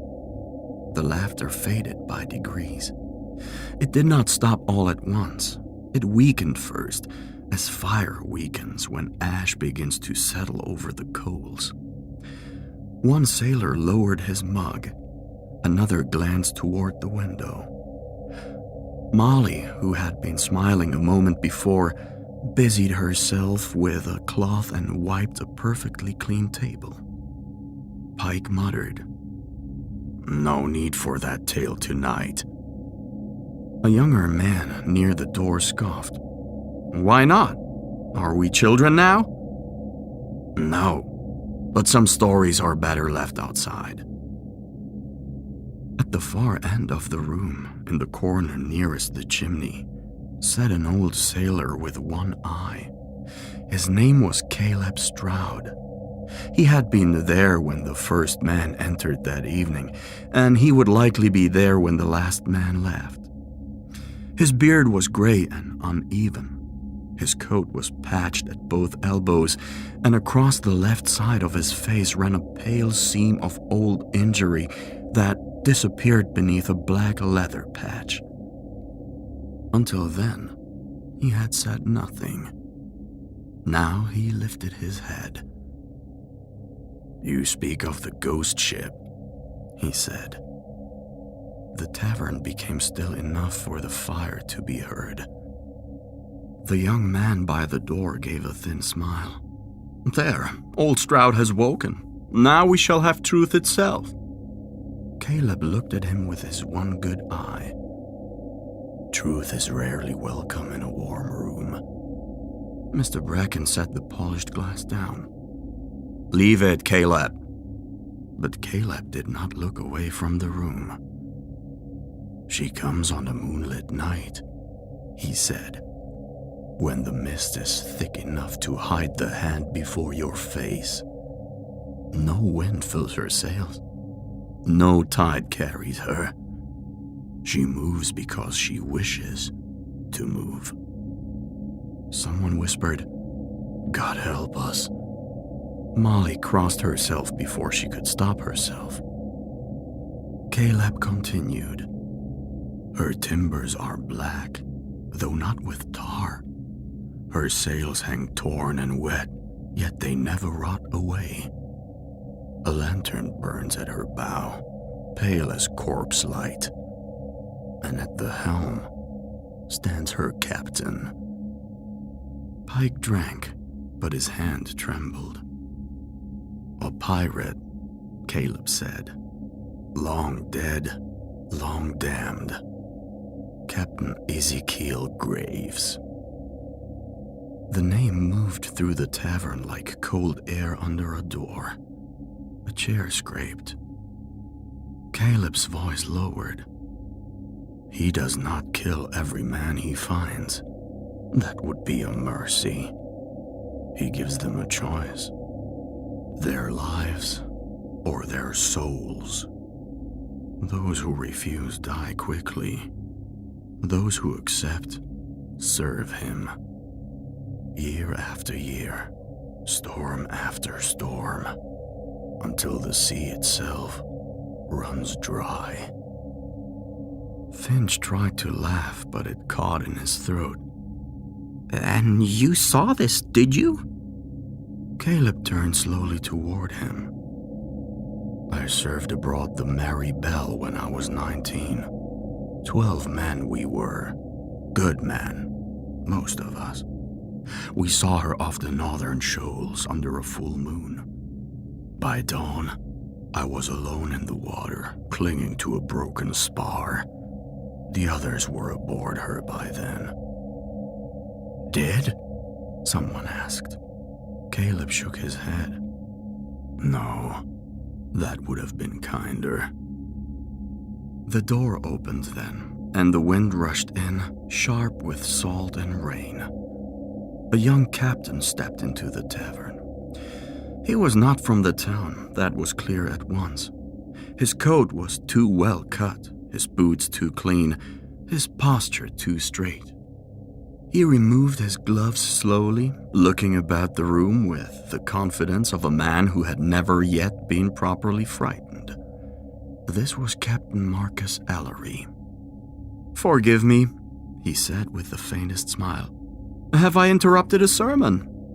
A few men chuckled uneasily, grateful for anything that might break the spell. Mr. Bracken nodded toward the bar. "Ale or rum, Captain?" "Rum, and whatever cheer this room has lost if you keep any behind the counter." Molly brought the glass. Ellery took it, but his eyes remained on Caleb Stroud. "I heard the last part," he said. "A dead pirate, a mist-bound ship, eternal slavery, excellent material for drunkards and children." Caleb did not answer. Ellery stepped closer. "Tell me, old man, does this ship appear for any particular reason, or does it simply enjoy dramatic weather?" A few sailors laughed, though not loudly.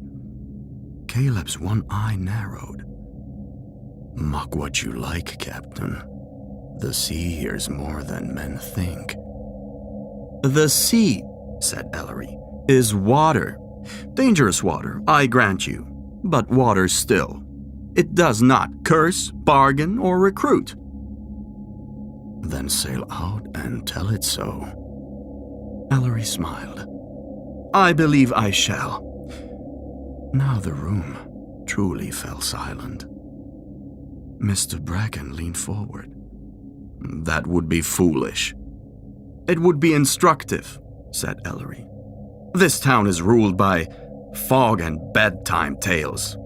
I require men, and I pay well. 10 volunteers, 1 golden token each upon our return." That changed the air again. Fear remained, but gold entered beside it. A man at the back lifted his head. Another stared into his cup. Pike swore under his breath. Finch looked toward the window as though he could already see the mist forming beyond it. Molly said, "You are not serious." "Entirely," said Ellery. "A full moon is due. The weather is turning. If this famous ship means to appear, let us give it an audience." Caleb rose slowly from his chair. He was not tall, but the room seemed to make space for him. "Young men always think disbelief is armor," he said. "Old men often mistake fear for wisdom," Ellery replied. Caleb stepped close enough that only those nearby could hear him clearly. "If you go looking for that ship, Captain Ellery, do not tell yourself you found it by courage. It does not appear because men are brave. It appears because something in them has already answered." Ellery held his gaze. "Then let us hope," he said, "that ghosts are fond of punctuality." By midnight, he had his 10 men.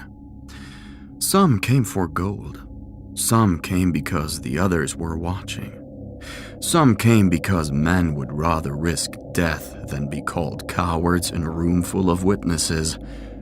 Among them was Thomas Redwin, a quiet sailor with dark hair and steady hands. He did not boast. He did not laugh. When Ellery asked why he volunteered, Thomas answered only, "A man can be poor enough to believe almost anything."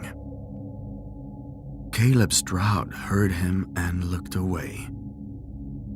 3 nights later, under a full moon, Marcus Ellery's ship left harbor. The townspeople gathered along the quay to watch. No one cheered. Molly stood outside the Drunken Gull with her shawl pulled tight around her shoulders.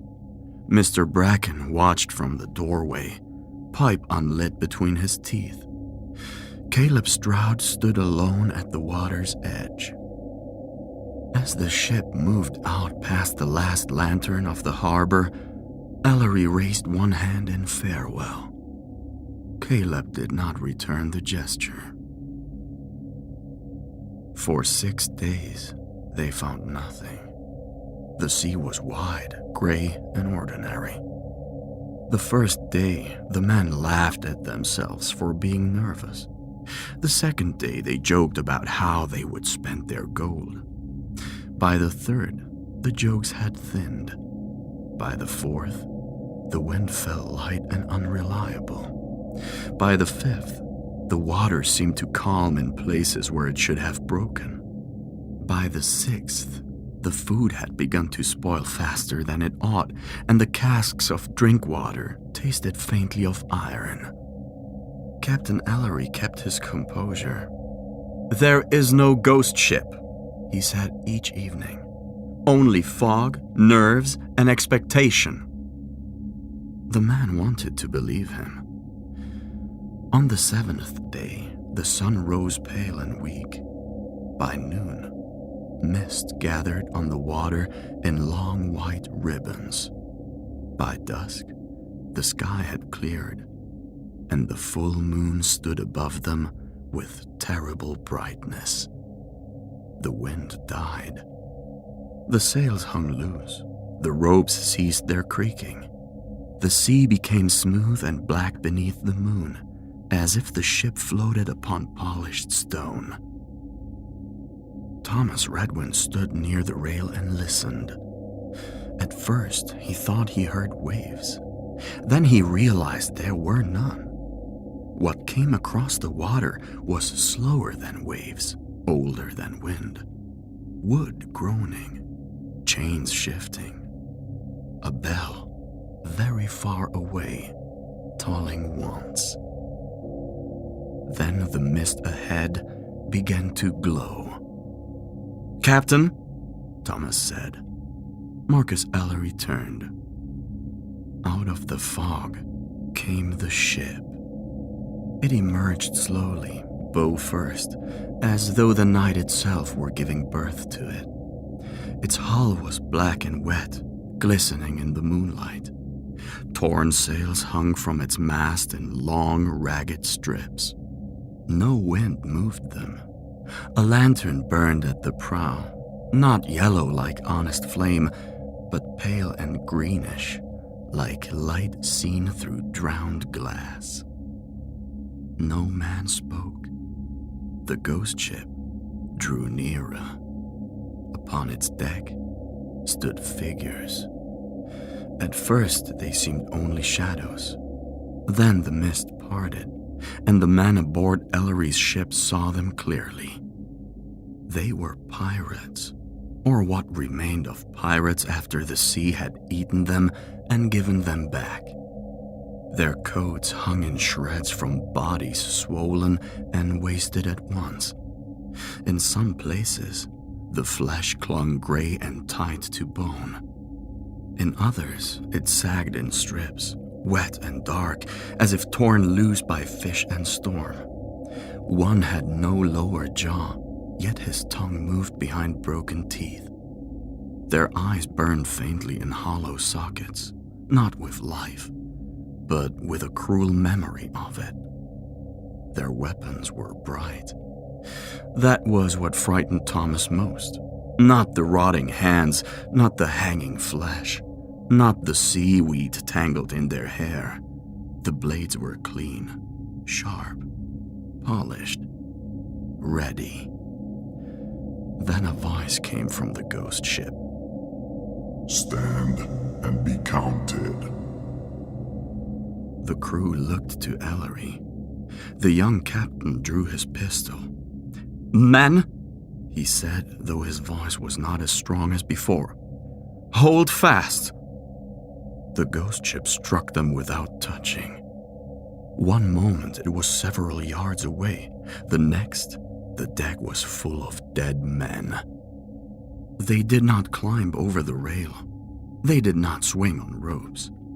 They appeared as though the mist had shaped itself into bodies and armed them. A sailor screamed. Another fired his pistol into the face of a ghost. The shot passed through with a flash of smoke and splintered the mast behind him. The dead pirate smiled with half a mouth and opened the sailor from shoulder to breast with one stroke. Then, the battle became chaos. Men fought with knives, pistols, belaying pins, and bare hands. But steel that struck the dead seemed to bite only waterlogged cloth and bone that mended in the next breath. The ghost pirates moved with terrible certainty. They did not rush. They did not rage. They advanced like men completing work long practiced. One seized Pike by the throat and lifted him from the deck.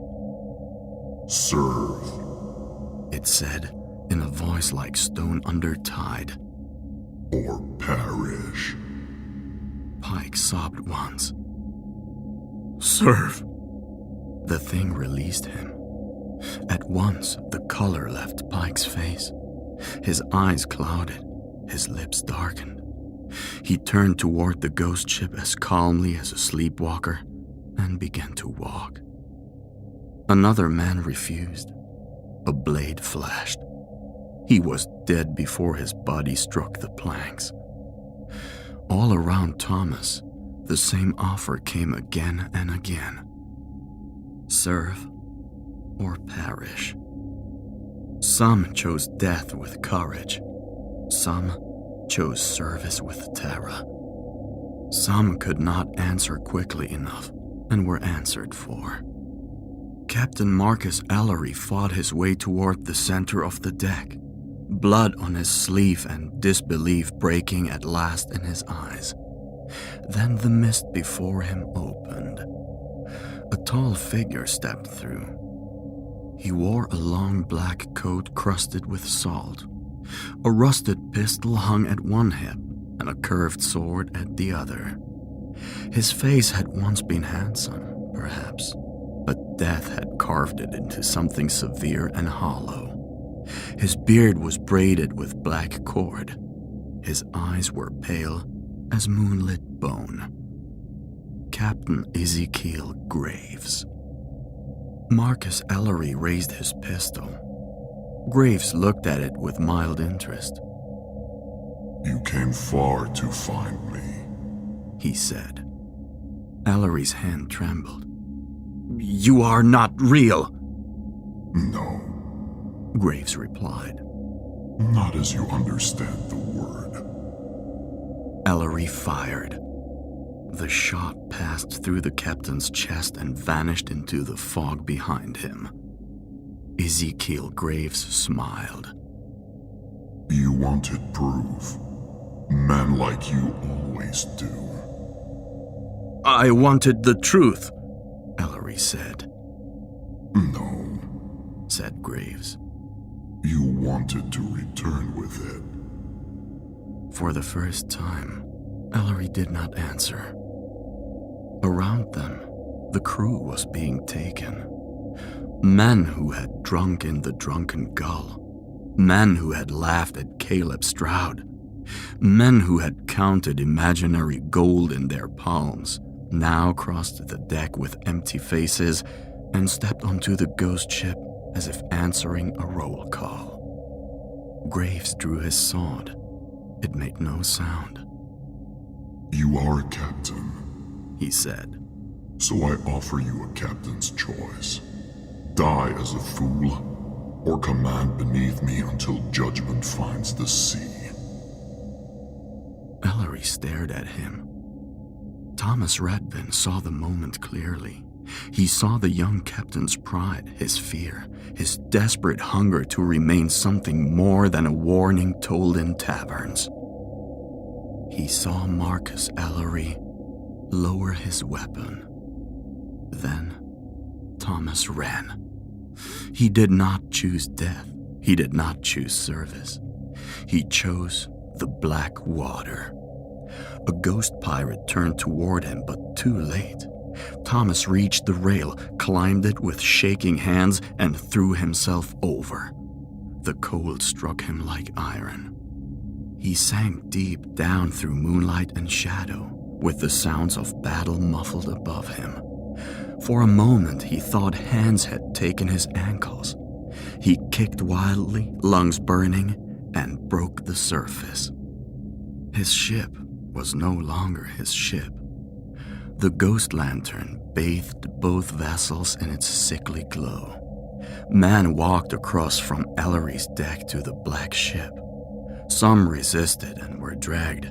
Some went willingly, weeping as they went. Captain Marcus Ellery stood near Ezekiel Graves, pale and still. Then, slowly, Ellery turned his face toward the water. For one dreadful instant, Thomas thought the captain saw him. Perhaps he did. The mist closed. Both ships faded. The lantern was the last thing to disappear. Thomas floated alone beneath the moon. He did not know how long he remained in the sea. He remembered clinging to wreckage, though he could never say where it came from. He remembered drinking rainwater from his sleeve. He remembered voices in the fog, calling the names of men who were no longer alive. On the fourth morning, or perhaps the fifth, a fishing boat found him drifting among scrapes of weed and broken timber. He was taken back to the town. By evening, word had spread. By nightfall, the drunken gull was full again, though no one sang. The fire burned low. The shutters were closed. Mr. Bracken stood behind the bar without polishing a glass. Molly wept quietly near the kitchen door. Caleb Stroud sat in his old corner. Thomas Redwin was brought in wrapped in blankets. His lips were cracked. His face was hollow. His hair had turned white at the temples. No one asked him to speak. After a long while, he did. "We found her," he said. The room held its breath. "She came on the seventh night, just as he said. No wind, no sound, only mist. And the lantern." Molly covered her mouth. Thomas looked toward Caleb Stroud. "You told the truth." Caleb closed his one eye. Thomas continued, his voice low but steady. He told them of the black hull, the torn sails, the dead pirates with their bright blades. He told them of flesh hanging from bones that should not move, of voices that offered mercy like a sentence, of men choosing the chain because they feared the sword. He told them that Captain Marcus Ellery had not returned.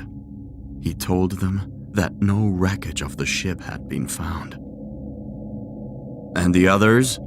Mr. Bracken asked, though everyone knew. Thomas stared into the fire.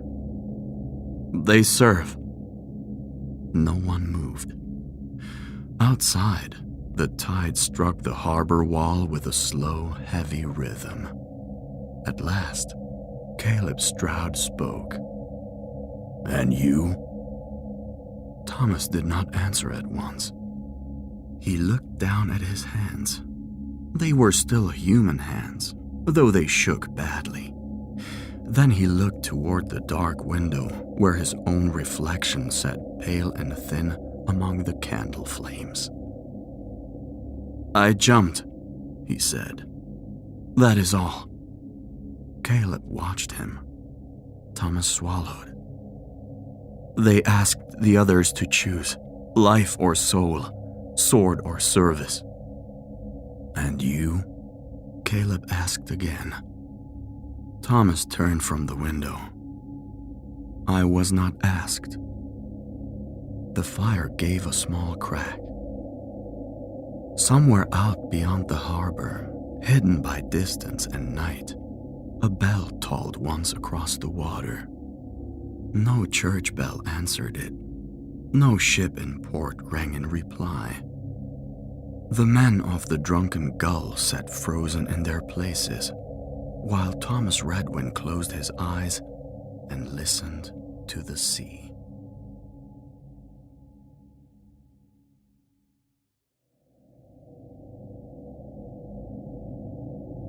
The Witches of Harrowick. The road to Harrowick vanished beneath the fog long before Matthew Quinn ever saw the town itself. The autumn wind swept across the empty moorland in cold, mournful waves, carrying with it the scent of damp earth, dead leaves, and distant chimney smoke. His carriage creaked slowly along the narrow stone road while black trees twisted overhead like skeletal hands clawing at the moonlit sky. The horses had grown restless for the past mile, snorting nervously each time the fog thickened around them. Matthew pulled his heavy coat tighter around himself and glanced toward the dark horizon ahead. Then he saw it. Harrowick. The town emerged from the mist like a forgotten memory buried beneath centuries of rain and sorrow. Tall, crooked rooftops rose behind ancient stone walls, while narrow chimneys released thin steams of smoke into the freezing night air. A massive church steeple towered above the town, like a black spear piercing the full moon itself. Every window glowed faintly amber, yet the streets were empty. No laughter, no voices, no footsteps, only silence. The carriage driver suddenly slowed the horses near the old iron sign at the edge of town. The wooden board swayed gently in the wind. Harrowick. The golden lettering had faded long ago. The driver turned toward Matthew with an uneasy expression. "You still certain about this place, sir?" Matthew adjusted his spectacles calmly. "I am." The old driver hesitated. "They say tonight's the worst night to arrive." Matthew gave a faint smile. "I've heard many stories about Harrowick. That is precisely why I came." The driver muttered something beneath his breath and crossed himself before urging the carriage forward again.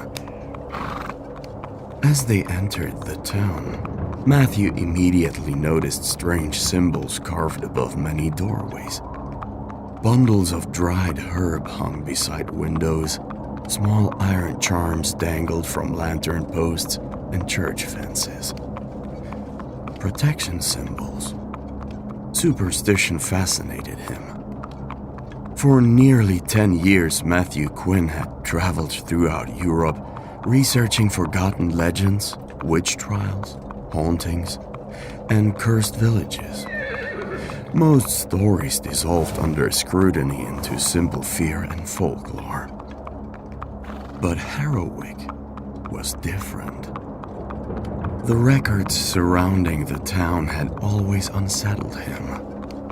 Entire pages missing from church archives. Disappearances left unexplained. Witness accounts describing women walking through the fog beneath the full moon. And always the same 3 names. Abigail Hollow, Lucinda Wren, Rowenda Graves. The Witches of Harrowick. The carriage finally stopped before a narrow stone inn near the town square. Its hanging sign creaked loudly in the wind. The Black Hollow Inn. Warm candlelight flickered behind dusty windows. Matthew stepped down from the carriage and immediately felt the cold. It was unnatural. Not the ordinary chill of autumn. The cold felt deeper somehow. Ancient. The driver quickly unloaded Matthew's luggage. "You'll not find me here by morning," he said nervously. "I leave before moonrise." Matthew looked toward the darkening sky. The full moon had already begun rising behind the church tower. He handed the man several coins. "Thank you." The driver wasted no time leaving. Within moments, the carriage vanished back into the foggy road beyond town. Matthew turned toward the inn. The moment he stepped inside, every conversation stopped. Several townfolk seated near the fireplace slowly looked up from their drinks. Pale faces, nervous eyes, exhausted expressions. Fear lived inside these people. The inn smelled of peat smoke, wet wool, and old wood. A fire crackled softly inside the hearth, while shadows danced across the ceiling beams overhead. Behind the counter stood a broad, older man with gray hair and tired eyes. Arthur O'Reilly. The innkeeper studied Matthew carefully as he approached. "You're not from here?" "No," Matthew answered politely. "Matthew Quinn, historian." Arthur's expression darkened immediately. "A historian?" "I study old witch trials and local folklore." Several townspeople quietly stood and left the room after hearing those words. Arthur noticed it too. "That explains why you came." Matthew removed his gloves slowly. "I assume you know why Harrowick interests me." Arthur stared into the fireplace for several seconds before speaking. "You came because of the witches." The room suddenly felt colder. Matthew nodded once. Arthur leaned closer across the counter. "Then you should leave." Matthew raised an eyebrow calmly. "I only just arrived. I'm telling you to go before nightfall." Matthew gave a faint skeptical smile. "You truly believe the stories?" Arthur's eyes narrowed. "I don't believe them." He paused. "I've seen them." Silence settled heavily between them. The fire crackled softly nearby. Arthur poured himself a small glass of whiskey with slightly trembling hands before continuing. "My grandfather saw them first. Said the fog rolled through town like black water. Said the church bells rang by themselves." He swallowed hard. "The next morning, they found his brother hanging from the old ash tree outside town." Matthew listened carefully. "And this is what happens every year?" Arthur nodded slowly. "Every full moon in October. And tonight?" Arthur glanced nervously toward the window. "Tonight, they walk again." The wind outside suddenly howled against the glass. For a moment, neither man spoke. Then Matthew quietly asked, "What truly happened to them?" Arthur's face grew pale. "The whole town knows the story." He lowered his voice. 3 women lived beyond the forest edge over 300 years ago. Abigail Hollow, Lucinda Wren, and Rowena Graves. Even their names sounded wrong inside the room. Some called them healers. Others called them witches. During the winter of 1693, children began disappearing. Livestock turned up dead in the fields. Arthur stared into the fire. Then people started hearing voices in the woods. Matthew remained silent. One night, Arthur continued quietly, the townspeople found the woman standing beneath the full moon beside a great fire deep in the forest. The innkeeper swallowed again. They were chanting. Outside, thunder rumbled faintly beyond the hills. The next morning, the town dragged them to Gallow Hills. Matthew leaned forward slightly and hanged them. Arthur nodded. But before they did, his voice nearly became a whisper. Rowenda Graves cursed the town. The fire suddenly dimmed. Arthur looked toward the dark ceiling as though afraid someone might hear him. She said death itself would never keep them from Harrowick. Matthew noticed genuine terror in the old man's face now. Not performance, not superstition. Fear. What happened afterward? Matthew asked softly. Arthur stared directly into his eyes. The people responsible for the hanging died before sunrise. The room had gone completely silent now. Even the wind outside seemed to pause. Arthur stepped closer. Listen to me carefully, Mr. Quinn. His voice had become deadly serious. When the moon reaches its highest point tonight, do not leave your room. Matthew gave a faint, uneasy smile. You truly expect me to believe ghosts return from the grave? Arthur's expression did not change. No. He glanced slowly toward the frosted window. I expect you to survive them. Night fell quickly over Harrowick. By the time Matthew carried his belongings upstairs, the entire town had already locked itself indoors. Thick fog crept silently through the narrow streets outside, while the full moon glowed behind dark drifting clouds. From his small room overlooking the town square, Matthew watched the last townspeople hurry indoors, carrying lanterns and bundles of herbs. Then the church bell rang. Once. Twice. 3 times. And stopped. The fog thickened.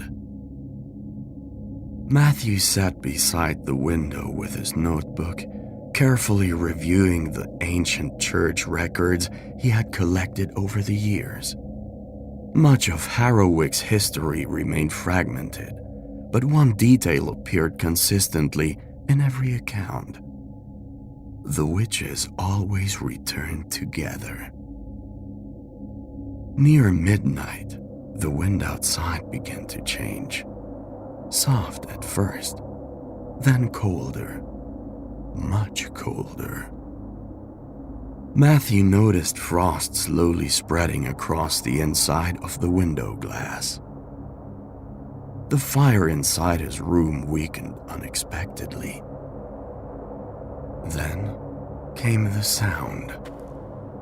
Footsteps. Slow. Dragging. Somewhere below in the street. Matthew stood carefully and moved toward the window. The town square had vanished beneath thick rolling fog. At first he saw nothing. Then shapes emerged. 3 figures. Tall black silhouettes slowly gliding through the mist beneath the moonlight. Long pointed heads, dark flowing cloaks, and beneath them, no visible feet touching the ground. Matthew's breath caught in his throat. The figures moved silently through the square. Then one of them slowly turned upward toward his window. He saw her face. Pale gray flesh stretching tightly across sunken bones. Hollow white eyes gleaming beneath the hood. Lips blackened with death itself. Abigail Hollow. Matthew staggered backward from the window in horror. A sudden scream erupted somewhere nearby. Then another. The church bells began ringing violently across town. Matthew rushed toward the door. The hallway outside had become freezing cold. Frost covered the wooden walls while candles flickered violently inside their holders. Arthur O'Reilly appeared at the far end of the corridor carrying a lantern. "I told you not to look at them," he shouted. Matthew hurried downstairs beside him. The innkeeper barred the front door tightly while terrified townspeople huddled near the fireplace, praying beneath their breath.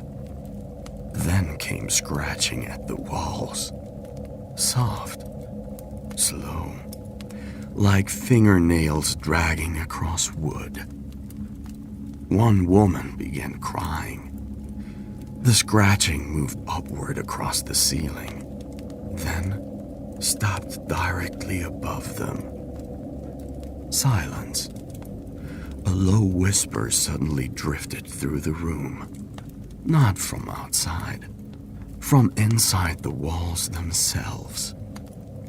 Matthew felt his blood turn cold. 3 female voices whispered together in distorted harmony.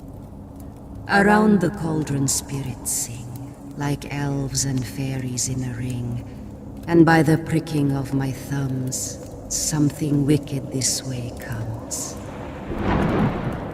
The lanterns dimmed instantly.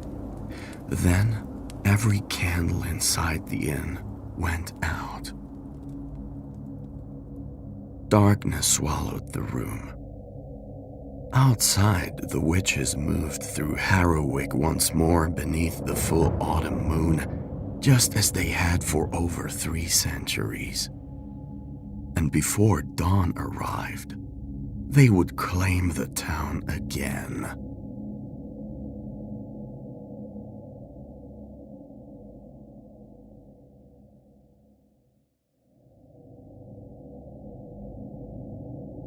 The Forest of the Dead. Ryan Cole first found the article a little after midnight, when the rain had begun tapping at the apartment window, and the 3 of them had already frightened themselves with every story the internet could offer. It was the kind of evening they loved best. The lights were low, the room was crowded with empty coffee cups and half-eaten takeout, and Ryan had his laptop open on the table like a priest with a forbidden book. Beside him, Emily Hart sat curled into the corner of the sofa, watching the screen with a mixture of excitement and dread. Simon Turner leaned back in the only armchair, arms folded, pretending to be bored.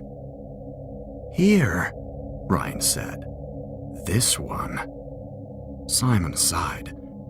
"You said that about the haunted hotel in Nevada. This is better. You also said that about the abandoned hospital. That was good." It was a parking lot with broken windows. Emily smiled faintly. "Let him read it." Ryan cleared his throat with unnecessary drama and began. deep in a remote region of Asia lies a forest avoided by locals for generations.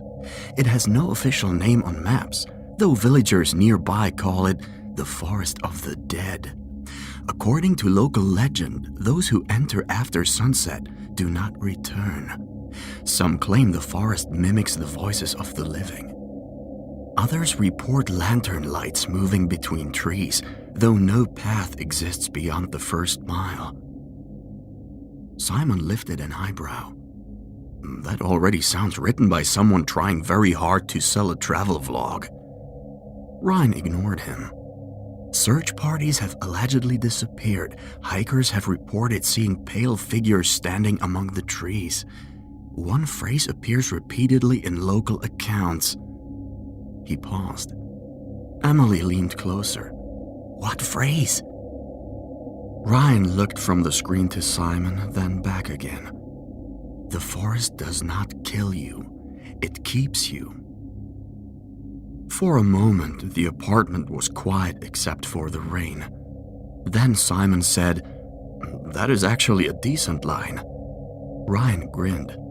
"Exactly. This is the one." "The one for what?" Emily asked, though she already knew. Ryan turned the laptop so they could see the grainy photograph beneath the article. It showed a narrow path entering a wall of black trees. In the center of the image, barely visible, there was a small point of light, like a lantern held very far away. "We go," he said. Simon stared at him. "To Asia?" "Yes." "To investigate a forest from a weird article you found at midnight?" "Yes." "With what money?" Ryan tapped the screen. "Savings, cheap flights, hostels. We've been talking about doing something real for years, not just reading stories, not just watching other people go places. This is it." Emily looked again at the photograph. The trees seemed too close together. Even through the poor quality of the image, she could feel something about them pressing inward. "There are comments," she said. Ryan scrolled down. Most were ordinary. Jokes, disbelief, arguments, dramatic claims, but some were different. Short warnings written in uneven English. Their tone felt urgent rather than theatrical. "Do not go when moon is high. If forest becomes silent, leave fast. Do not answer voices. Do not follow the light." Emily read the last one twice. Simon leaned forward despite himself. "You know what worries me?" Ryan smiled. "That I'm right?" "No. That if we go all that way and find nothing, I'll never hear the end of it." Ryan's grin widened. "So you're coming?" Simon looked toward Emily. She did not answer at once. The rain slid down the glass in long, trembling lines. Then she said, "If we do this, we do it properly. We talk to locals, we don't act stupid. And if anyone says we leave, we leave." Ryan lifted both hands. "Agreed." Simon laughed once. "We are going to regret this." But none of them said no. 3 weeks later, after a long flight, a smaller flight, a bus ride through mountains, and a final journey in the back of a truck that smelled of rice snacks and diesel, they reached the village nearest the forest. It was smaller than they had expected. A narrow road ran through it, bordered by low houses, small shops, and leaning wooden fences. Chickens moved lazily in the dust. Smoke rose from cooking fires. Children stopped playing when the 3 foreigners arrived and watched them without speaking. Beyond the village, the forest rose. It did not look like the forests Ryan had imagined. It was not grand in an obvious way. There were no dramatic cliffs, no ruined temple gates, no convenient sign warning them away. It simply began at the edge of the fields, dense and dark, with trees so closely woven that the daylight seemed to weaken before touching them. Their interpreter at the guest house refused to go with them. No, he said at once, shaking his head. I take you village, not a forest. Ryan tried to smile.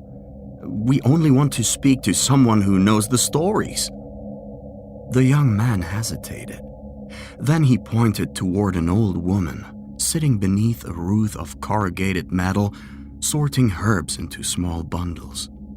She know, but she will not like your question. The old woman's name was never given to them, or if it was, none of them could pronounce it later. She was very small, with silver hair tied back from a face made severe by age and weather.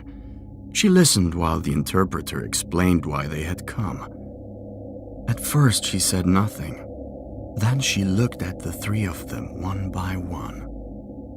Go home, the interpreter translated. Ryan shifted his camera bag on his shoulder. We don't mean any disrespect. We only want to document the legend. The old woman's eyes hardened. She said, the interpreter continued, the legend does not need you. Simon gave Ryan a look. Emily stepped forward. Please ask her what happens there. The old woman spoke for some time. Her voice was quiet, but the interpreter grew paler as he listened. She said, do not enter after sunset. Do not follow voices. Do not follow lantern light. If the forest becomes silent, turn back immediately. Emily remembered the comments beneath the article. The old woman leaned forward and said one final thing. The interpreter swallowed before translating. If you hear someone you know calling your name, it is not them. Simon turned to Ryan. Holy shit, that seems clear enough. Ryan tried to keep his tone light. Folklore always has rules. Yeah, Simon said. Usually because someone died making them. They waited until late afternoon. That was Ryan's decision. He argued that daylight footage would not be enough and that the legend specifically involved dusk, mist, and lantern lights. Emily objected. Simon objected more strongly. But the forest waited at the edge of the village, and the longer they looked at it, the more impossible it seemed that something so still could be dangerous. So they entered with cameras, flashlights, spare batteries, water, a first aid kit, and the confidence of people who still believed equipment could save them. At first, the forest was merely beautiful. The trees were tall and narrow, their branches twisting high above like black veins against the fading sky. The path was thin but visible. Dry leaves softened their steps. A few birds called somewhere deeper in the wood. Ryan filmed constantly. Day 1, he said into the camera, smiling. We are entering the so-called Forest of the Dead. Locals strongly advised us not to come here after sunset, which means, of course, that we are here shortly before sunset. Don't make us sound like idiots, Emily said. Simon muttered. Too late. Ryan laughed. For the first half hour, nothing happened. Then the birds stopped. It was not gradual. One moment there were distant calls and wing beats.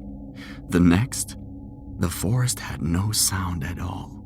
No insects, no leaves shifting, no wind.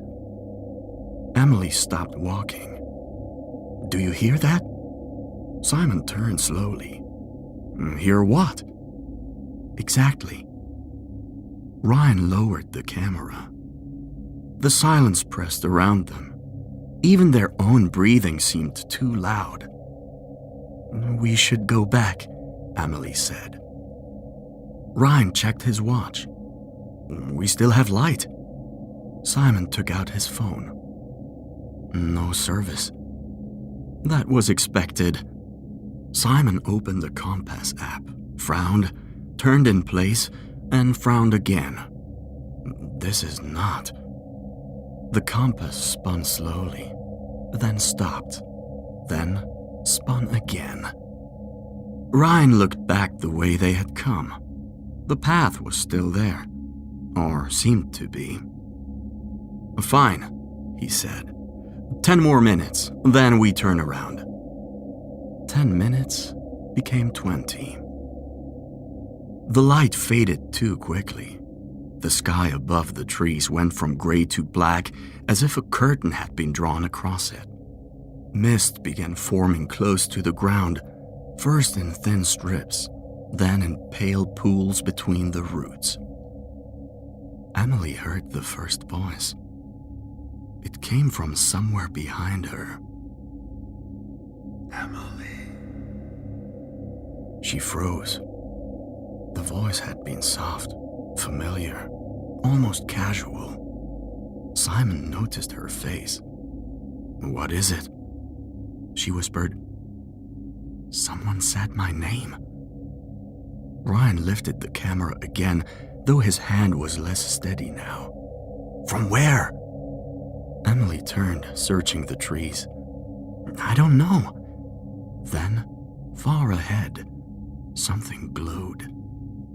A lantern. It moved slowly between the trunks, warm and golden, swinging as though carried by a person walking at an easy pace. Ryan whispered, "There!" Simon grabbed his sleeve. "No, absolutely not. We need footage. We need brains." Emily backed away. "The old woman said not to follow the light." Ryan hesitated. The lantern drifted farther off, half hidden by mist. For a few seconds, he looked like a man walking from a dream.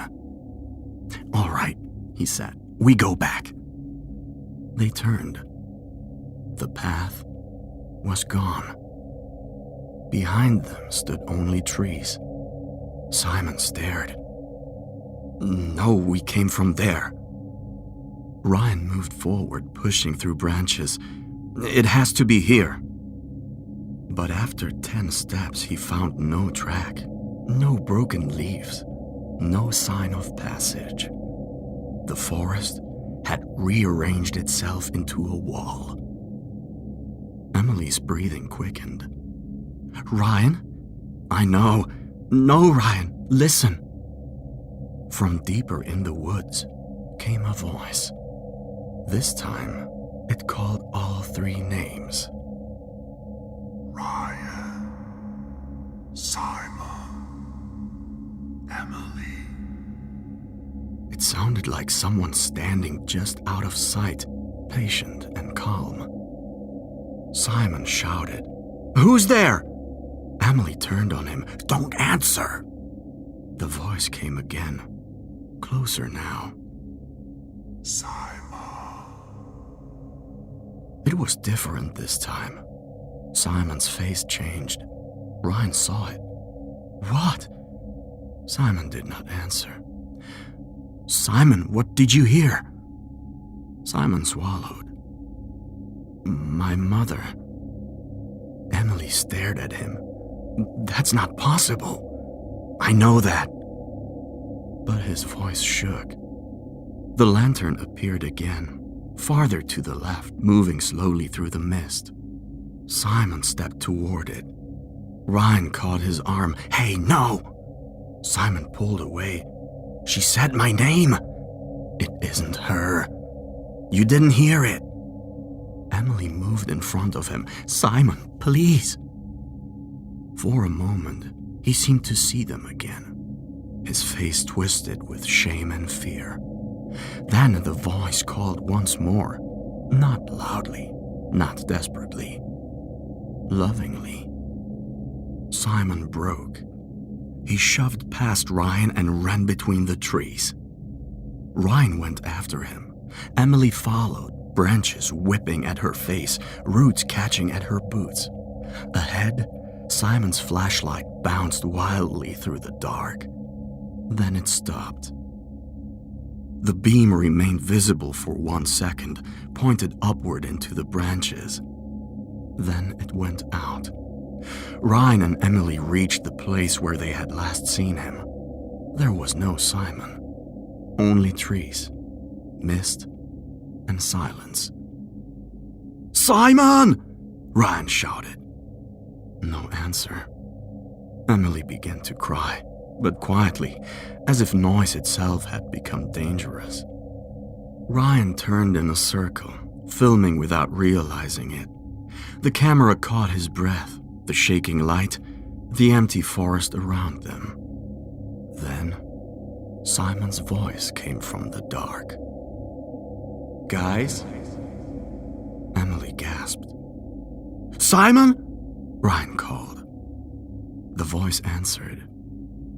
"I'm over here. I fell. I think I hurt my leg." Emily took a step. Ryan grabbed her this time. "No!" She stared at him. "What if it's really him?" Ryan's face was pale. Then why is his voice coming from 3 different places? The same call came again. "Emily!" This time from behind them, then from the left. "Ryan?" Then from somewhere below. "Help me!" The forest began to fill with voices.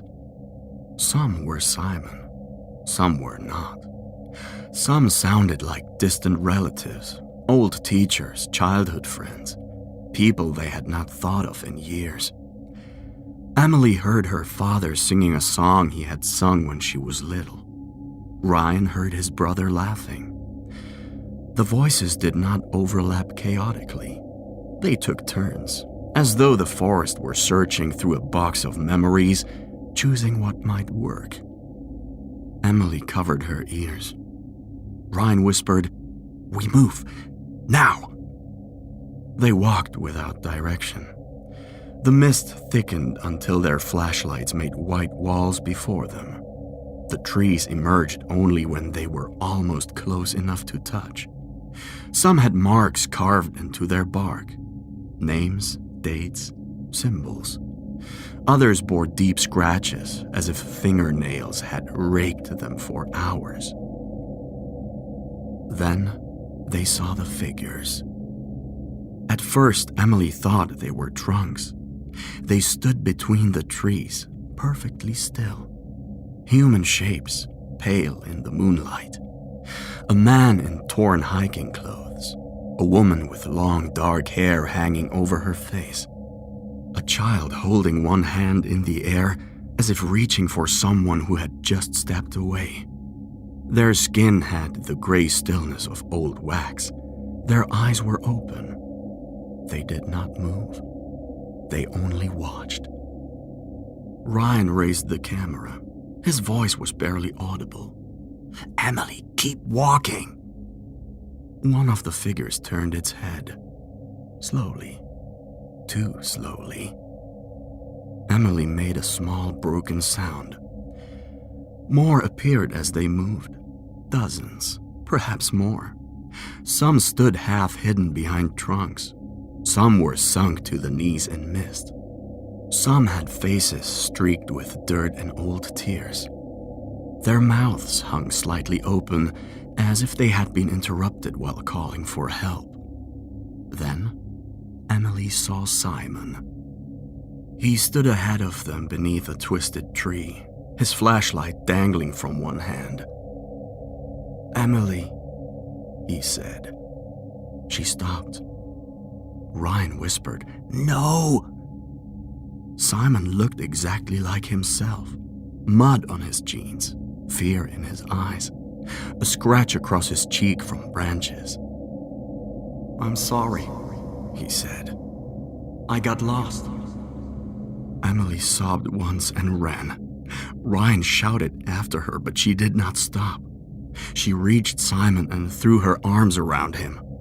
For 1 second, nothing happened. Then Simon looked over her shoulder at Ryan. He smiled. The mist rose around him, thick and white. Emily turned, reaching back toward Ryan, but something behind Simon opened like a shadow among the trees.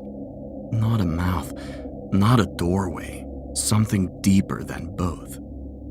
The mist folded over them. When it cleared, they were gone. Ryan stood alone. His flashlight flickered. The camera was still recording. He did not shout at first. He simply stared at the empty place where his friends had been. Then he began to call their names, again and again, until his voice cracked. No one answered. Then the lantern appeared in front of him. It hung at the height of a human hand, though no hand held it. Its flame was warm and steady, untouched by the damp. Around it, the figures of the dead stood among the trees, silent and patient. Ryan backed away. The lantern moved closer. From somewhere beyond it came Emily's voice.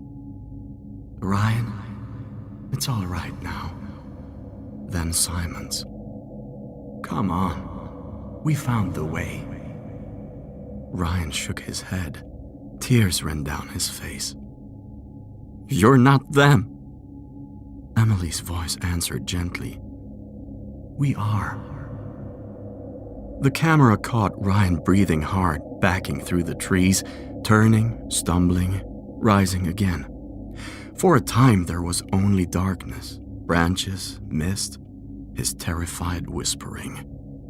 Then he stopped. The lantern was before him again. No matter which direction he turned, it waited. The final recording was found 2 days later at the forest edge. A farmer discovered the camera lying in wet grass just beyond the first line of trees. There were no footprints around it, no torn clothing, no blood. Search parties were not sent into the forest. The villagers would not go. The police came, asked questions, took statements, and left with the official explanation unfinished. The last minutes of the footage were difficult to see. The image shook violently. Ryan's face appeared close to the lens, pale and streaked with dirt. Behind him, the lantern glowed between the trees. He whispered, "I don't know how long I've been here." A pause. "I can hear them all the time now." Another pause. "They sound just like themselves." The camera shifted. For a moment, the footage showed the forest behind him. Figures stood there in rows, silent beneath the moon. Among them were Simon Turner and Emily Hart. They were no longer frightened. They were waiting. Ryan turned toward the lantern.